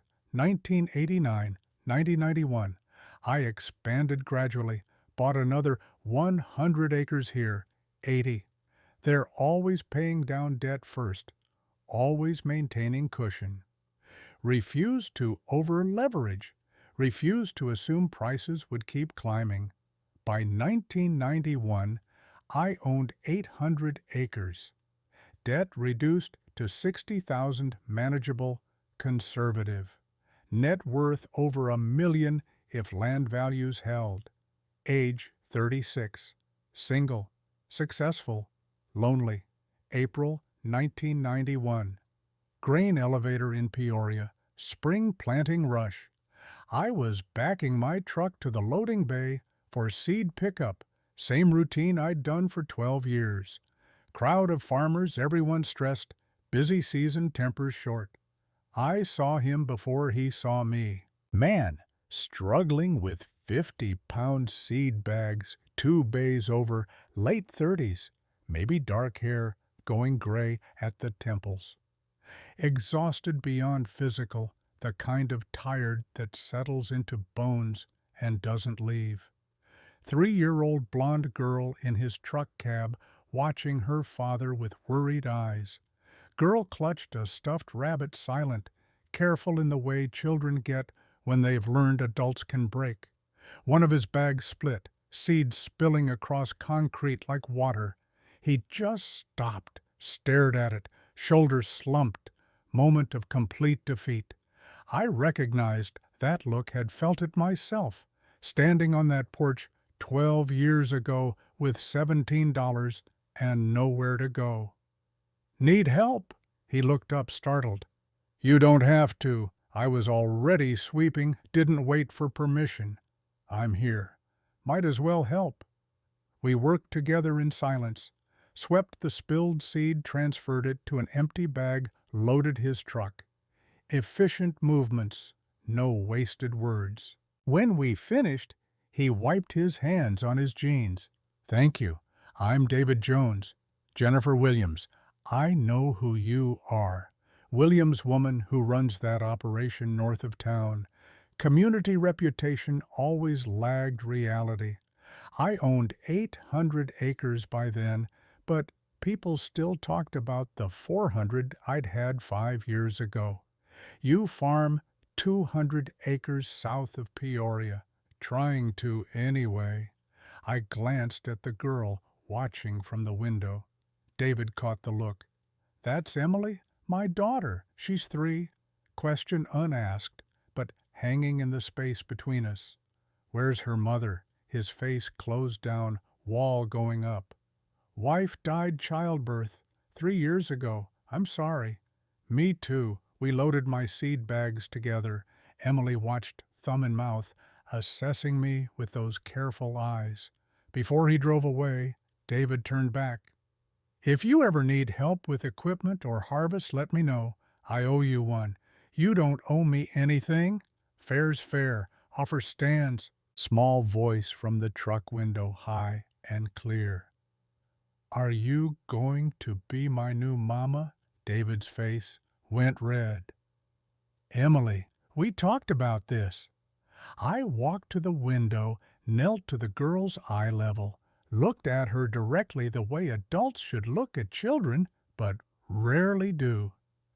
I can't replace your mama, sweetheart, but I can be your friend. She considered this seriously, 3-year-old wisdom. Okay, can I come see your farm? I looked at David, who shrugged, helpless, embarrassed. If your dad says yes. They came the following Sunday. Emily was enchanted by everything. The chickens, the barn cats, the machinery she could climb on. Followed me around, asking endless questions in that way children have when they're starved for attention. David walked the fields with me, asked intelligent questions about my operation, noticed the efficiency, the careful management, the impressive yields for someone farming solo. Over the following months, a pattern developed. Coffee at the diner once a week, practical talk about equipment maintenance and weather predictions, and crop prices. Nothing personal at first. Safe surface conversation. Emily came sometimes colored in a coloring book, while adults talked farming. Quiet child, watchful, desperate for maternal presence in ways that broke something in me I thought I'd sealed shut. By summer, they were coming to the farm on Sunday afternoons, Emily playing with the barn cats while David and I walked the fields. Conversations deepening slowly, layers peeling back. He told me about his wife Caroline, about holding Emily for the first time as Caroline died, about 3 years of raising a daughter alone, while farming alone, while grieving alone, struggling with both failing at neither, but exhausted constantly. I told him about the locked door, about Catherine and the Oliver and building from nothing. First time I'd told the full story to someone outside the circle of people who'd already known. He listened, without judgment, without pity. Just listened the way good people do. Something shifted, recognition maybe. Two broken people finding connection, both understanding loneliness, survival, choosing to keep going when everything says quit. Not romance, too damaged for that. But partnership, equals, mutual respect. 1 year of dating, May 91 to September 92. Practical courtship, nothing dramatic. Help each other with harvests, share equipment. Emily gradually attaching to me, asking questions, seeking approval. I was careful not to replace. Her mother wouldn't try, but offered steady presence, showed up, stayed. Summer 92. I was standing in my field watching David interact with Emily. Patient, gentle, exhausted, but trying. Realized something I'd been avoiding for 19 years. I'd been alone long enough. Not rescue, not need, choice, partnership, building something together instead of building alone. September 1992. My machine shed looking at a broken combine part. David's voice quiet. Marry me. I looked up startled. He continued before I could speak. Not because I need you to raise Emily, not because I need help with the farm, because I choose you, because you're the strongest person I know and I want to build something with you. Pause, long enough to breathe, long enough to feel fear rise and push it back down. I've been alone by choice for 18 years. Choosing this too. No ring yet, no ceremony planned, just agreement. 2 people deciding to try. Wedding in October. 20 people, church basement. Simple. I wore Catherine's ring from '79 beside the new wedding band David bought. 2 women who saved me both on my hand now. Emily was flower girl, took the job very seriously. Scattered petals in precise lines. Kenneth Clark came grudging respect, grown over the years, into something like friendship. Richard Miller wasn't invited. The merger was practical. My 640 acres plus David's 200. 840 acres total combined operation. Equipment consolidated, 2 tractors instead of 4. 1. combine one planter. Efficiencies gained, shared labor, shared costs increased, buying power. David and Emily moved to my farmhouse. First time in 12 years I hadn't lived alone. Strange at first, hearing voices in the kitchen, footsteps on the stairs, another person breathing in the dark. 3 weeks in came the first real fight. David wanted to remodel the farmhouse. Roof, plumbing, windows, kitchen. Cost estimate $30,000. I felt my chest tighten looking at the number. Every dollar on a house is a dollar not invested in operation. David's voice stayed level, but I could see frustration building. We have a 3-year-old child, Jennifer. We need a safe house.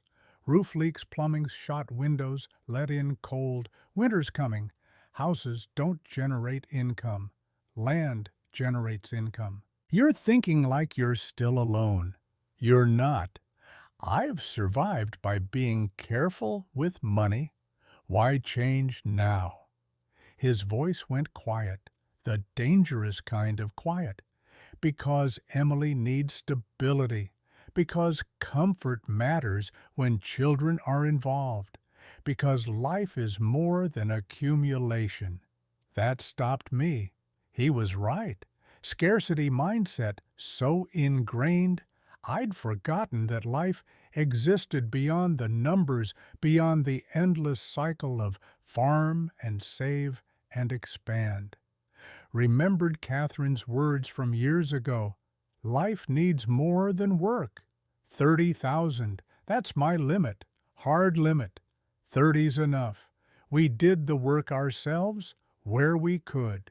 New roof, hired contractors for that. Updated electrical ourselves, following code books, triple checking everything.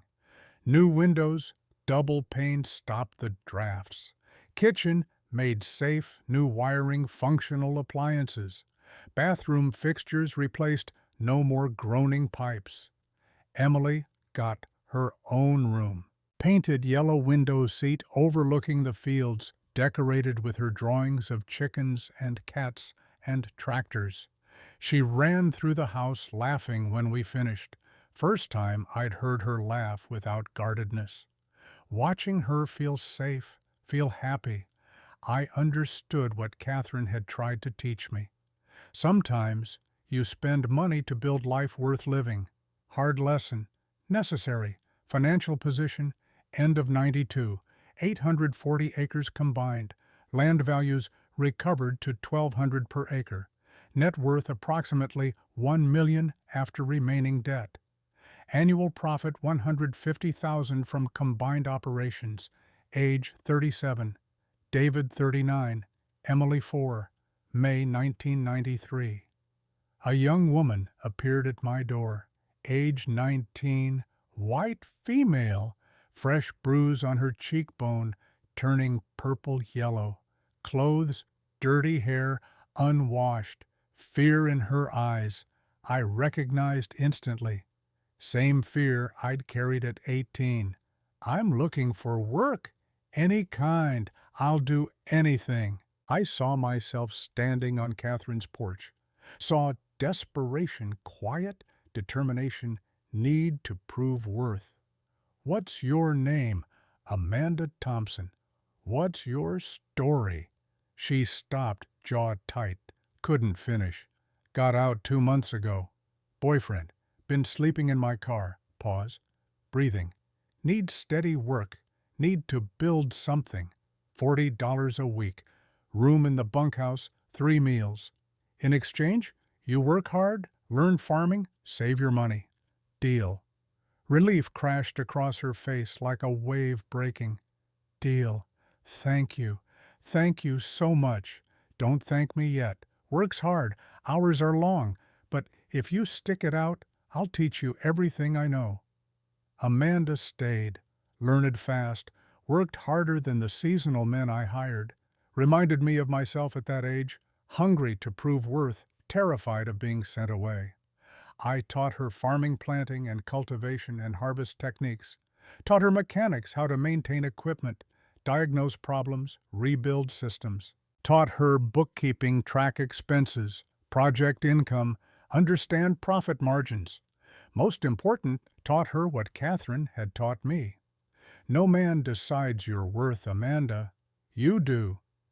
David was supportive, saw Amanda transform over months. Confidence growing, fear fading. Emily adored her, followed her around the farm, learned from watching that women help women, that strength comes from community. 4 years Amanda worked with us, 93 through 97. By 97 she was ready. Came to me one evening after dinner, nervous, excited. There's 40 acres for sale nearby. Asking 32,000. I've saved 6,000 over 4 years. Need 10 more for down payment. I didn't hesitate. I'll loan you 10,000, interest-free. Pay it forward to the next woman who needs it. Tears in her eyes. Why would you do this? Because someone did it for me. Because that's how the chain works. We pull each other up. She bought the 40 acres, started her own operation. By 2000 she'd helped 3 more women. By 2005, those 3 had helped 8 more. The math wasn't addition. It was multiplication. 1 woman helped became 11 women, building futures. 11 became 37. 37 would become 89 by 2020. I hadn't just built a farm. I'd started something that would outlive me. The chain Margaret began in 45 with Catherine. Catherine continued in 73 with me. I'd passed it to Amanda in 93. And it would keep going woman to woman, generation to generation, each one pulling the next one up. Worth wasn't measured in acres or dollars. Worth was measured in lives changed.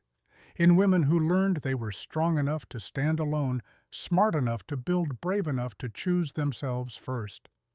That was Catherine's real legacy, Margaret's real gift, not the land or the money or the knowledge, the chain, the unbreakable chain of women refusing to let each other fall.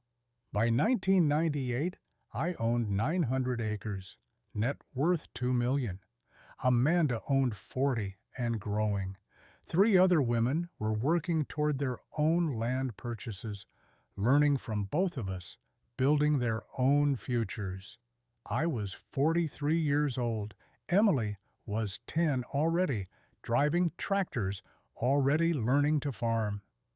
David was 45, still strong, still steady, still the partner I'd chosen and kept choosing. We ate dinner together every night, the 3 of us around the table. I'd eaten at alone for 12 years. Emily talked about school, about friends, about wanting to farm like me when she grew up. David asked about her day, listened the way good fathers do. I watched them and felt something I'd spent 18 years thinking I didn't deserve. Complete. Not because of the acres or the money, because of the people sitting at my table. Because of Amanda in the bunkhouse, saving her pennies the way I'd saved mine. Because of 3 more women learning that their worth wasn't determined by men or circumstance, but by their own willingness to work and wait and build. Kenneth Clark stopped by that fall. 70 now, moving slower but still farming.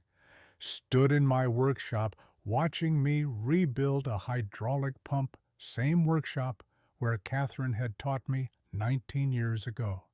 You were right, Williams. I was wrong about women farmers, about you. Took me too long to see it.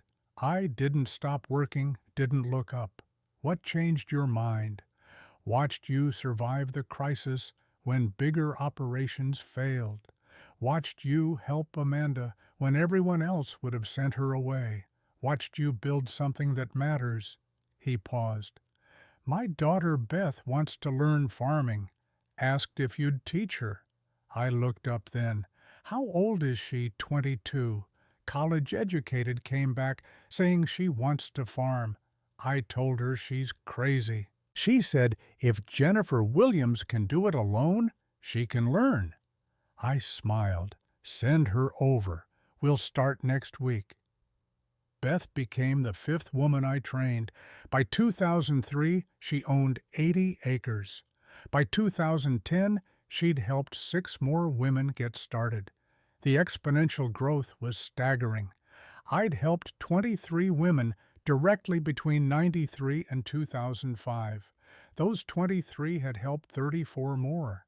Those 34 were helping another generation. The numbers grew faster than I could track. But I wasn't trying to track them anymore, wasn't trying to control the spread or manage the outcome. Just kept doing what Catherine had taught me. When a woman showed up desperate and alone, I pulled her up, taught her farming, taught her worth, set her loose to do the same. The chain didn't need me to manage it. It just needed me to keep holding my link and trusting that the others would hold theirs. Richard Miller retired from Peoria Bank in '98. Came to the farm one afternoon, first time he'd ever come to me. Stood there in his civilian clothes, looking older, smaller, uncertain. I was wrong about you in '79.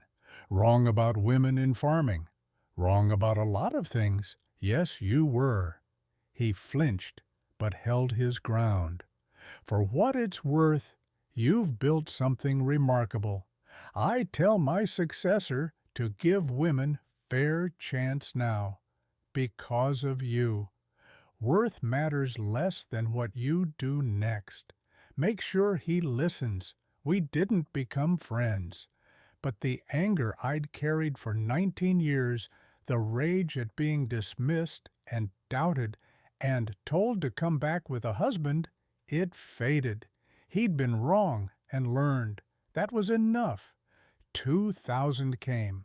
New millennium, new century, everything changing and nothing changing. I was 45, owned 1,000 acres, the round number, feeling like an achievement, even though it was arbitrary. Net worth $4 million, annual profit $300,000, but the numbers weren't what mattered anymore. What mattered was Emily declaring at age 12 that she wanted to farm like me. What mattered was Amanda helping her 8th woman buy land. What mattered was Beth bringing her daughter to the farm to learn about chickens and tractors and women who built empires from nothing. What mattered was the chain, and it was holding. The pattern continued through the early 2000s. Each year brought new women to the farm. Some stayed weeks, some stayed years. Domestic violence survivors carrying bruises and terror. Teen mothers kicked out with infants and nowhere to go. Widows needing skills to survive alone. Women escaping situations I didn't ask them to detail because I recognized the look in their eyes had worn it myself at 18. I offered the same deal to everyone. Workroom food knowledge, chance to build. Success rate was high, but not absolute. Of the 23 women I helped directly between '93 and 2005, 19 built independent lives. Farms, businesses, skilled trades. 4 didn't make it, couldn't maintain discipline, made destructive choices, gave up before breakthrough. I didn't judge the failures. Understood that not everyone had the specific hunger required for this path. The particular combination of desperation and stubbornness and refusal to stay down that Catherine had seen in me that I'd seen in Amanda. But I celebrated every success with intensity that surprised me. When Beth bought her 80 acres in 2003, I threw her a party, invited the other women, watched them trade stories and phone numbers and advice. community forming from scattered individuals' network growing stronger than any single node. The cooperative formalized in '95. 5 women farmers, including me, sharing expensive equipment we couldn't afford individually. Combines, large tractors, specialized planters, sharing knowledge too. Pest control strategies, market timing, soil management techniques. Most important, sharing support. When one struggled financially, the others helped. When one faced crisis, the others showed up. Men compete, women collaborate. I said it at a Farm Bureau meeting once, got silence in response, then slow nods from the women in the room. Saw the men shift uncomfortably because the statement was accurate, and they knew it. The proof was in the numbers. Our cooperative had higher average yields, lower costs, better profit margins than comparable solo operations. Not because we were smarter or worked harder, because we helped each other instead of hoarding advantages. Financial growth during this period was steady rather than explosive. Bought 160 more acres between '99 and 2005, careful expansion, always maintaining cushion, refusing to over-leverage. By 2005, I owned 1,000 acres exactly. Land values had recovered fully from the crisis, years sitting around 1,800 per acre. Net worth approximately $4 million after minimal remaining debt. Age 50, married 13 years, Emily 17, and already talking about farming like it was inevitable destiny rather than optional career. She approached me one evening in 2005, May junior year of high school ending. We were in the barn, checking on a cow about to calve, waiting in comfortable silence the way we'd learned to do over the years. I want to farm like you. You can be anything, Emily. Doctor, lawyer, teacher. Your grades are good enough for any university. She looked at me with those serious eyes, same careful assessment she'd had at 3 years old. You built something that matters. I watched you help Amanda, watched you help Beth and Sarah and Michelle, watched you build something bigger than just acres. I want to do that too. Something in my chest loosened. 4th generation forming. Margaret to Catherine, to me to Emily, the chain holding across almost a century. Then you'll learn everything from the ground up. No shortcuts because you're a family. I wouldn't want shortcuts. I want to know I earned it. But summer 2005 brought rebellion instead of commitment. Emily started dating a boy from school, started talking about Chicago, about city life, about everything that wasn't farming. Fights erupted over dinner. I don't want to smell like diesel and dirt my whole life. David tried to mediate, caught between daughter and wife. I tried to stay calm, remembered being 18, remembered needing to choose my own path. You can be anything you want, Emily. Then I choose not this. I choose not to be you. The words landed like physical blows. Choose not to be you. Rejection of everything I'd built, everything I represented. I kept my face neutral, voice steady. That's your choice. We'll support whatever you decide. She left for University of Chicago, fall 2006. Business degree. Corporate track, everything opposite of dirt and dawn and endless physical labor. Visited rarely. Christmas, Thanksgiving, if we were lucky. Called home less as months became years. I respected her choice even as it hurt. Understood she needed distance to figure out who she was separate from my shadow. But missed her, missed the connection we'd had, missed watching her grow. David was patient with my grief. She'll come back when she's ready, or she won't. Either way, we love her. By 2010, Emily was 22, graduated, working corporate job in downtown Chicago. Marketing analyst, good salary, nice apartment, boyfriend who was also corporate, talked about engagement when she called, which wasn't often. Talked about city life like it was everything she'd ever wanted. I tried to be happy for her, tried to believe she'd found her path, but heard something hollow in her voice, something performative, like she was trying to convince herself as much as us. 2010. David and I made the decision to retire from active farming. I was 55, he was 57. Bodies were aging, backs protesting the long hours, knees complaining on stairs. We'd built enough, saved enough, proved enough. Turned operations over to two of the women I'd mentored. Structured it as equity partnership. They'd buy us out over 10 years, paying from profits, building ownership stake gradually, the way I'd built mine with Catherine's help and Helen Halstead's owner financing. First vacation I ever took, North Carolina coast, July 2010. David and I standing on a beach, watching waves crash, salt wind blowing sand between our toes. 55 years old, first time seeing the ocean. Work mattered, but life mattered too. I said it out loud, felt the truth settle. Catherine had tried to teach me balance 20 years ago, taken me this long to learn.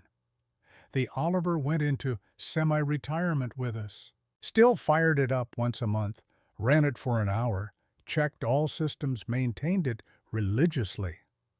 By 2015, the tractor was 63 years old, approximately 45,000 hours, logged since the rebuild in 73. Original engine, an original transmission, living proof that care compounds across decades. Late 2015, I received a letter. Dr. Rachel Walker, curator at Midwest Agricultural Museum. Specialized in women's farming history. Formal letterhead, careful language. Ms. Williams, we'd like to display your 1952 Oliver 70 tractor as part of our Women in Agriculture exhibit. Your story, escaping abuse, building from $17, helping 23 women start farms. The Blizzard Rescue represents something important. Women's resilience, building from nothing, refusing to quit. Would you consider lending it? I read the letter 3 times, felt my throat tighten. The Oliver was personal, private, sacred connection to Catherine and Margaret. Represented my entire journey from broken girl to woman who'd built empire and chain both. Didn't want it in museum like a dead thing. Like history finished instead of history still happening. David found me holding the letter, saw my face. Your story helps people. Let it teach. Emily called that week, first time in months. 27 now, still in Chicago, still corporate, but something had shifted in her voice. Tension where there'd been confidence. I broke up with Marcus, the boyfriend, almost fiancé. I'm sorry. What happened? I realized I didn't love him. Realized I was building a life that looked good but felt empty. Realized I've been running from who I am for 9 years. Pause. Breathing across the phone line. Can I come home for a while? Figure things out. You never need permission to come home. Emily, she arrived 2 weeks later. 1 suitcase resignation letter submitted, apartment lease broken. 27 years old, starting over, admitting the path she'd chosen hadn't been right. I didn't say I told you so. Didn't need to. She knew. Teach me, like you taught Amanda and the others. I want to learn. Age 60. looking at this young woman who I'd raised from 3 years old, who'd rejected everything, then circled back around. You sure this life is hard? Long hours, low pay, initially, uncertain future. I'm sure I watched you build something that matters, watched you pull people up, watched the chain grow. I want to do that. We started from the ground up. No shortcuts because she was family. Same promise I'd made when she was 17, planting cultivation harvest, working alongside the crew David and I had trained. Mechanics rebuilding engines the way Catherine had taught me.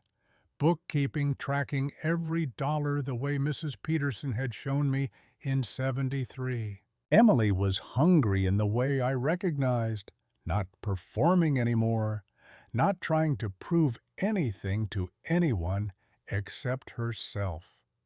2017, age 29, she bought her first 40 acres. I helped with down payment, structured as loan, with interest, everything official and fair. Watched her sign the paperwork with shaking hands, saw myself at 24 signing for my first 80. 2018, she bought another 80. Bank loan I co-signed, stood in Richard Miller's old office with his successor, who knew my name, knew my reputation, approved the loan without hesitation because Jennifer Williams's signature was worth more than collateral. 2019, Emily got engaged.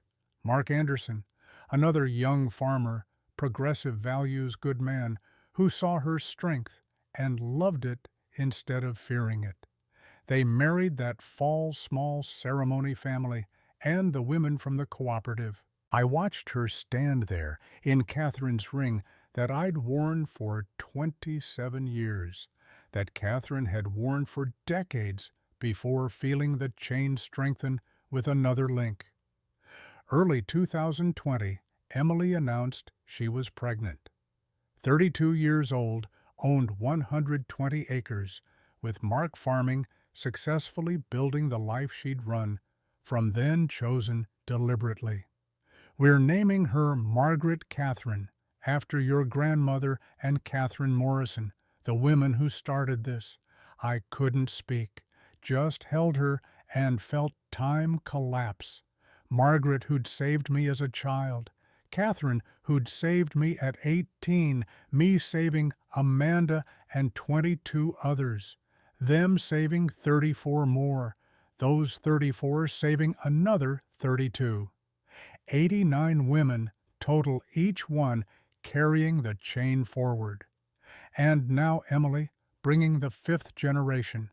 Dr. Walker called again, January 2020. Museum exhibit ready, opening scheduled for June 7th. 47 years exactly since Robert kicked me out. We'd like you to speak at the opening. You and the women you've helped.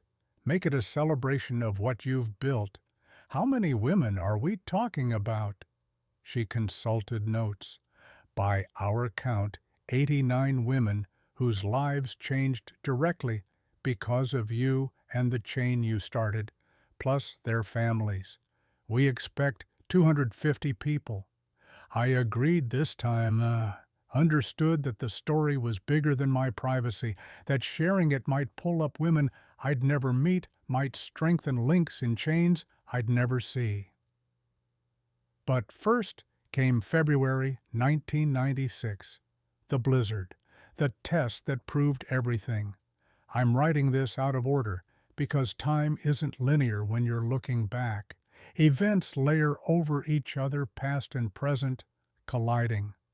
But the blizzard was when I understood the chain wasn't just metaphor, it was literal, physical, strong enough to save lives. Weather warning started 3 days out. Historic blizzard approaching Midwest. Arctic air colliding with Gulf moisture. National Weather Service predictions grim. Temperature -20. Wind chill -50. Snowfall 3 feet in 24 hours. Life-threatening conditions. Avoid travel. Prepare to shelter in place.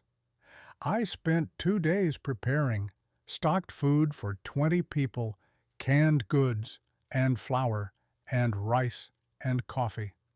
Tested generators, filled diesel tanks, topped propane, moved firewood close to house, brought more from woodlot, checked every seal, every window, every potential heat leak, made sure livestock had shelter and extra feed. Then I made 15 phone calls. Every woman I'd mentored, everyone in the cooperative, everyone in the network. If it gets bad, come here. Bring your families.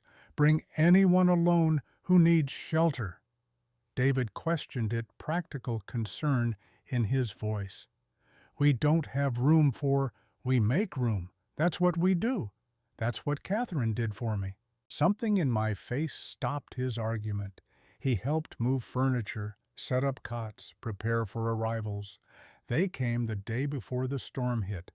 Amanda, with husband and 2 children, ages 2 and infant. 3 other women with 6 kids total. Elderly widow from neighboring farm. Mrs. Patterson, 78, alone, grateful. Kenneth Clark's daughter, Beth, with her 2 kids. Kenneth trapped downstate farming other property.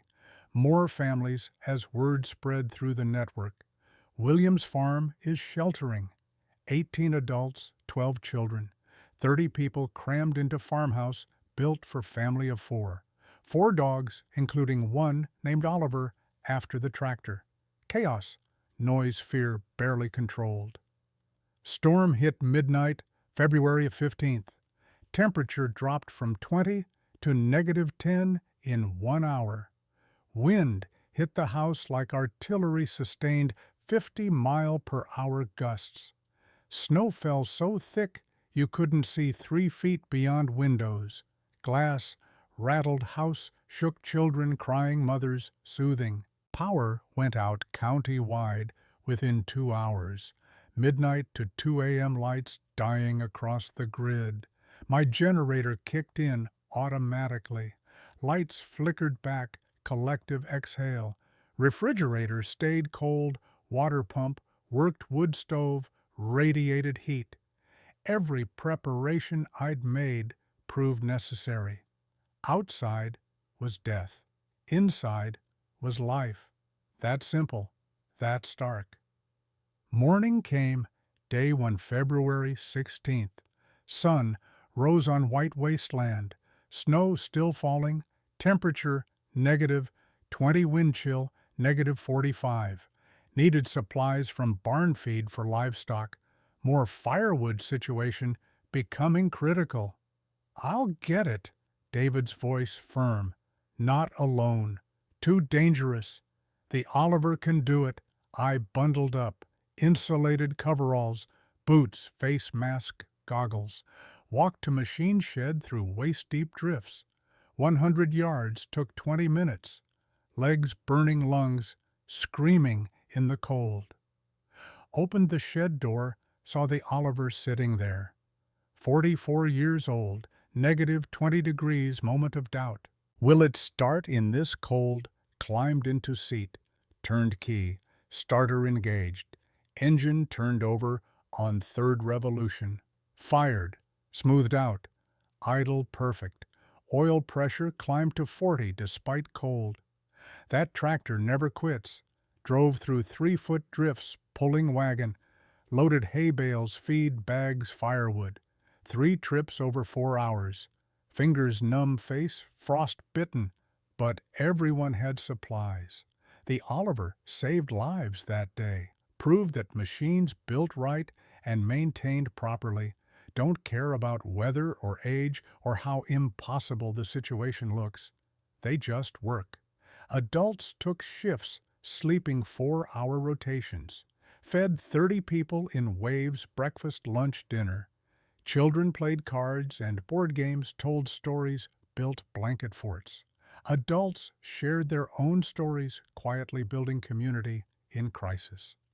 Amanda rocked her infant, told younger mothers about me saving her in '93, how I'd given her work when she was sleeping in her car with a black eye and no hope. Taught her farming, loaned her money to buy land. Now she helped others. The chain doesn't break.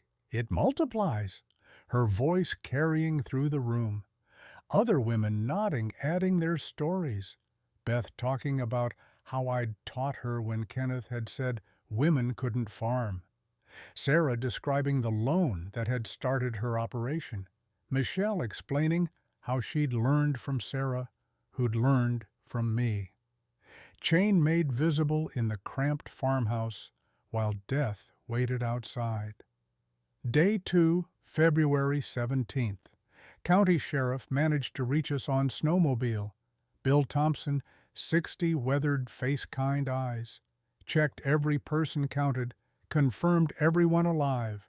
We've got 7 dead countywide, 67 hospitalized with hypothermia or frostbite. Houses collapsed, people froze in their homes. But you're all fine here. We prepared. We worked together. He shook his head amazed.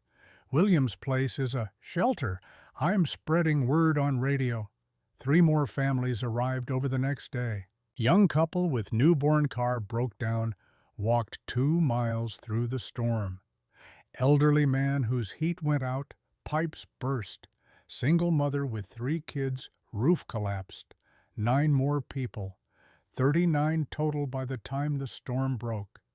Made room, fed them, kept them warm, watched children who'd been strangers become friends, watched adults who'd never met form bonds through shared crisis. Storm broke day 4, February 19th.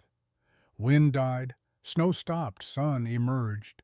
Temperature climbed to 0, felt warm by comparison. People ventured outside, saw surreal landscape drifts. 6 feet tall, world transformed. County began counting costs. 7 dead, 67 hospitalized, 23 houses destroyed or severely damaged. Property loss in millions. 39 people alive because 1 woman prepared and 1 tractor worked. National news picked it up. Illinois farmer saves dozens in historic blizzard. Reporters showed up when roads cleared, wanted interviews, wanted the story. I didn't save anyone. We saved each other. That's what community means, reporter pressed. But you opened your home. Someone opened their home to me when I had nothing. I'm just passing it forward. Amanda gave the interview I wouldn't. Told the whole story. Domestic violence, sleeping in car me giving her chance. Farming and mechanics and bookkeeping and worth. The loan, the land, the chain continuing. Jennifer saved my life in '93. Now I help others. That's her legacy. The chain never breaks.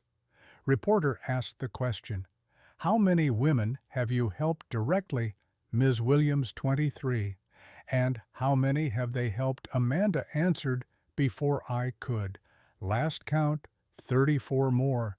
Total, 57 lives changed so far. And it's still growing. Kenneth came from downstate after roads cleared, found Beth and grandchildren safe, grabbed me in a hug, first physical contact we'd ever had beyond handshakes. You saved my family. I'm sorry for every doubt, every dismissal, every time I said women couldn't farm. You're better than most men I know. Just teach your son what you learned, that women can do anything men can, sometimes better. I will, I promise. The blizzard changed how people saw me. Not just successful farmer anymore, something else. Proof that the work we did building networks and helping each other wasn't soft or sentimental. It was survival. It was life and death. The chain was strong enough to hold against winter and wind and forces that killed people who faced them alone. Emily returned home 2015. The rebellion resolved the circling back complete. Watching her relearn the farm at 27, reminded me of myself at 24, hungry and careful and determined to prove worth. She bought land, married well, got pregnant, named the baby after Margaret and Catherine. 4 generations visible in the arc from Margaret's escape in 45 to Emily's daughter due in 2020. The chain was holding, more than holding, strengthening with each link. 2010, David and I retired fully, sold our equity stake to the women we'd trained, kept enough to live comfortably, spent the rest funding more startup loans for women buying first acres. Took vacations, learned to rest, learned that work had mattered, but life mattered too. The Oliver stayed with me, moved it to personal shed, maintained it monthly, 63 years old, by 2015, still running perfectly, still proof that broken things could be fixed and maintained and made to last beyond anyone's reasonable expectations. Dr. Walker convinced me finally about the museum, not because I wanted recognition, but because she was right. The story helped people, let younger women see that paths existed beyond what men told them was possible. Let them see that chains could be built and would hold if tended carefully. Opening scheduled June 7th, 2020. 47 years exactly since the locked door and the $17 and lady and the walk to the auction where Catherine found me. The gathering was larger than I'd expected. Museum had built beautiful exhibit, climate-controlled display, the Oliver sitting there, still ugly, still scarred, still perfect, full history on placards. Abuse, escape, Catherine's loan, the rebuild, the success, the chain. Photos of me at different ages. 18 recreated from description since no photo existed. 24 with the Oliver first start. 45 with Amanda and the other women. 60 present day. Margaret's photo prominently featured. Catherine's photo beside it. The 2 women who'd started this, their faces watching over the machine and the story. Interactive element allowed visitors to sit in the Oliver's seat. Feel the worn steering wheel. Imagine driving it through fields or blizzards or the long decades of work that had built everything from nothing. 89 women came to the opening. The count was precise now, 23. I'd helped directly 93 through 2005. Those 23 had helped 34 more, 2,000 through 2015. Those 34 had helped 32 more at 2010 through 2020. 23 plus 34 plus 32 equaled 89. Math of compassion, exponential growth. One woman pulling up another, who pulled up 2 more, who pulled up 3 more, chain multiplying beyond my ability to track or control or even fully comprehend, plus families, husbands, children, grandchildren, estimated crowd 250 people, all connected through the decision I'd made in 93 to help Amanda instead of sending her away. The decision Catherine had made in 73 to help me instead of letting me drown. The decision Margaret had made in 45 to escape instead of staying in abuse until it killed her. Decisions compounding across time, like interest growing exponentially, creating legacy that would outlive us all. I stood at podium looking out at 250 faces. 65 years old, white hair, now still strong hands, still scarred from decades of work. Emily beside me, 32, pregnant, glowing. David in the front row, 67, steady as always.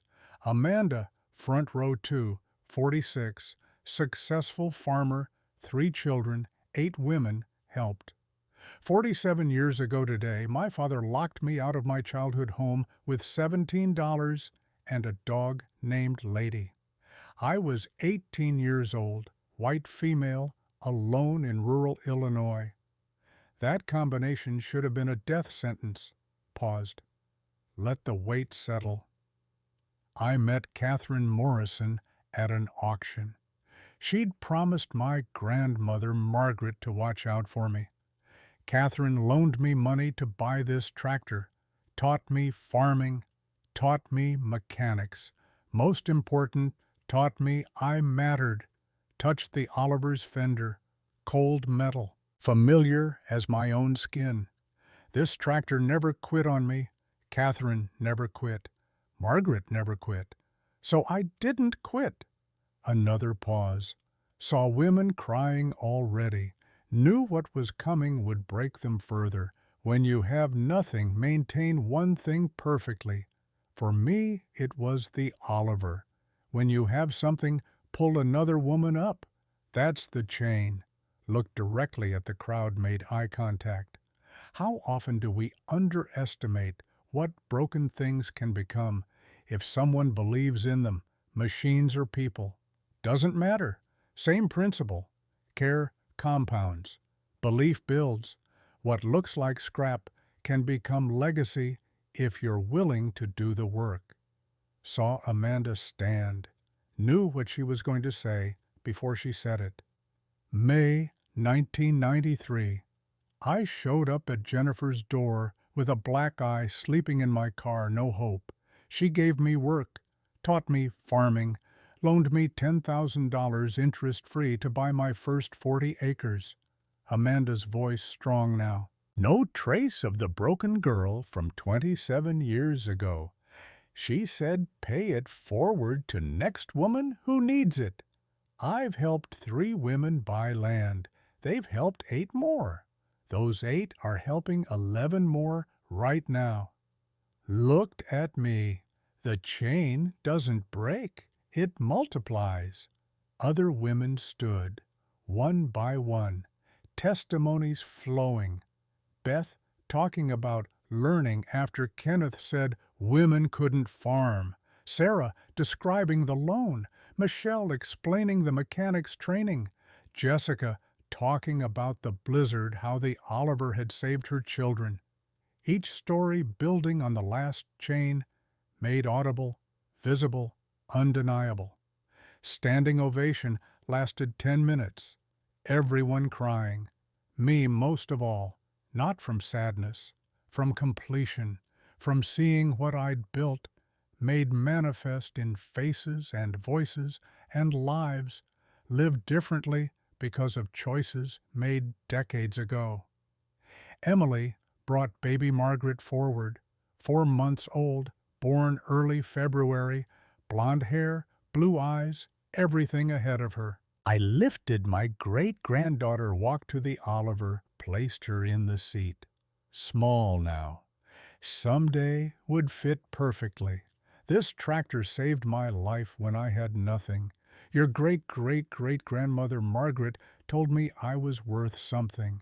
Great-great-grandmother Catherine proved it. Your grandmother Emily continued it. Now I'm telling you, you're worth everything. Build something that matters. Baby couldn't understand words, wouldn't remember this moment, but the story would be told to her, retold, made into bedrock, the way Margaret's words had become my bedrock. Catherine's lessons had become my foundation. Dr. Walker asked if I wanted to start the Oliver one more time. I climbed into seat knees, protesting, but managing. Turned key. Engine fired clean after 68 years. Perfect idle. Purring. Proof that care compounds across time that seems impossible. 4 generations watching. Margaret's spirit. Catherine's memory. Me living. Emily pregnant. Baby Margaret present. Museum had created art installation. 89 linked metal rings, each engraved with name of woman helped. Chains connecting visibly, Jennifer to 23 to 34 to 32. Exponential growth made physical, not a chain that binds, a chain that lifts. I stood there, hand on cold metal, other hand holding warm baby, complete for first time in 65 years. Not because of $4 million or 1,000 acres, because of 89 women and 250 people and countless futures changed. Because of the chain, because Margaret had pulled Catherine, who'd pulled me, who'd pulled Amanda, who'd pulled 34, who'd pulled 32 more, because the chain was everything, and it would never break. The Oliver will run another 60 years if maintained properly. The chain will continue beyond my lifetime. Women I'll never meet will pull up women I'll never know. That's worth more than any amount of land or money. Looked at, the crowd saw young women, in the back teenagers, maybe watching with hungry eyes. Have you ever been counted out, written off, told you weren't enough, only to prove everyone wrong? Have you ever been the one who pulled someone else up when they needed it most? Tell us in the comments, because every chain starts with one person who refuses to let go. Museum would post video online, reach women I'd never meet, pull them up through story and example, show them the math of compassion, the exponential growth possible when women helped women instead of competing for scraps men threw down. Closing ceremony. Dr. Walker invited everyone to sign a guest book, leave messages, touch the Oliver, feel the history. People lined up, wanted photos, wanted to shake my hand, wanted to hear more stories.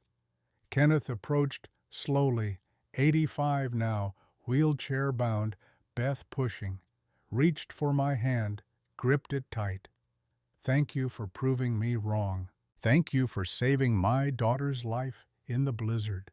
Thank you for teaching her that worth isn't given by men. Just teach your grandson. Keep the chain going. Richard Miller's successor was their young woman, 40, maybe, sharp suit, sharper eyes. Introduced herself as Rachel Miller, Richard's daughter, current bank manager.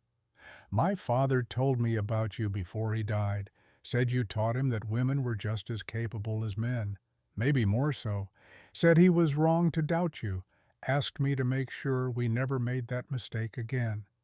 I looked at her carefully. Are you making loans to single women now without hesitation, without cosigners, based on business plans and work ethic and track record, because you proved it was possible?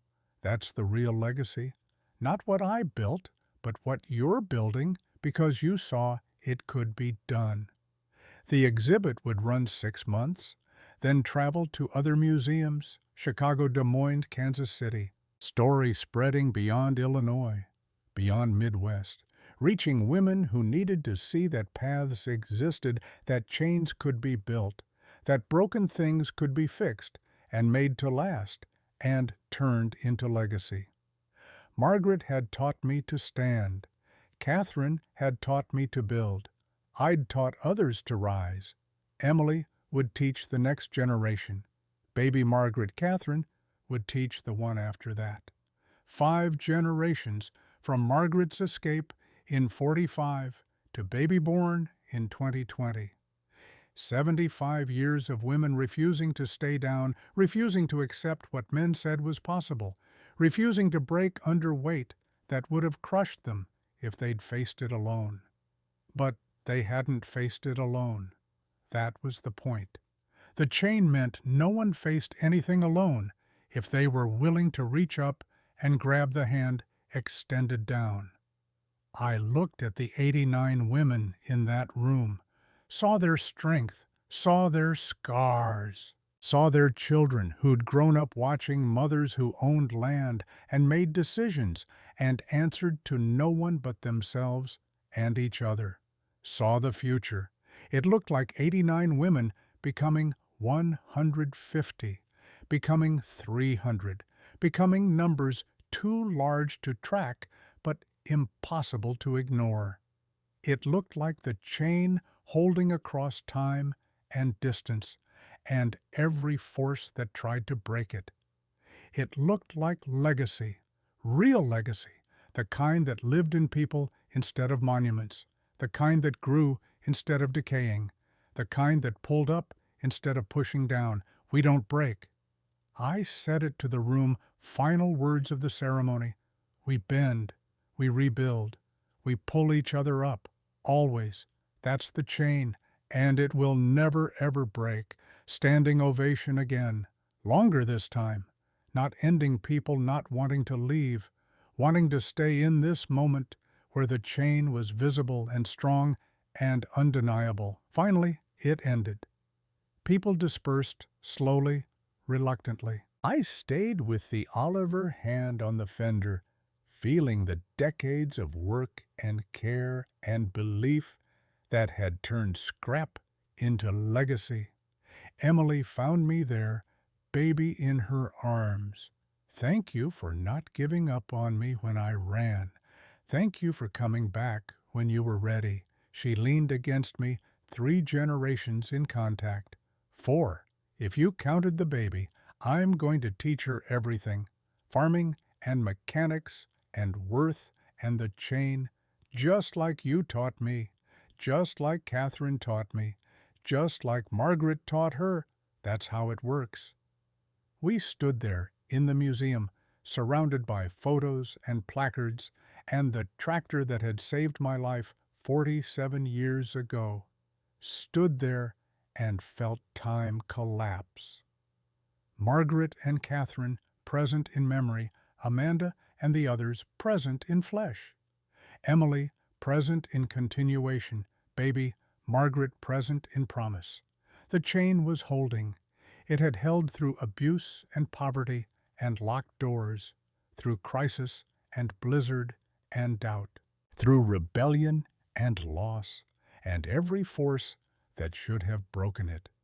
It was holding now, and it would keep holding, because the chain was everything and it would never break.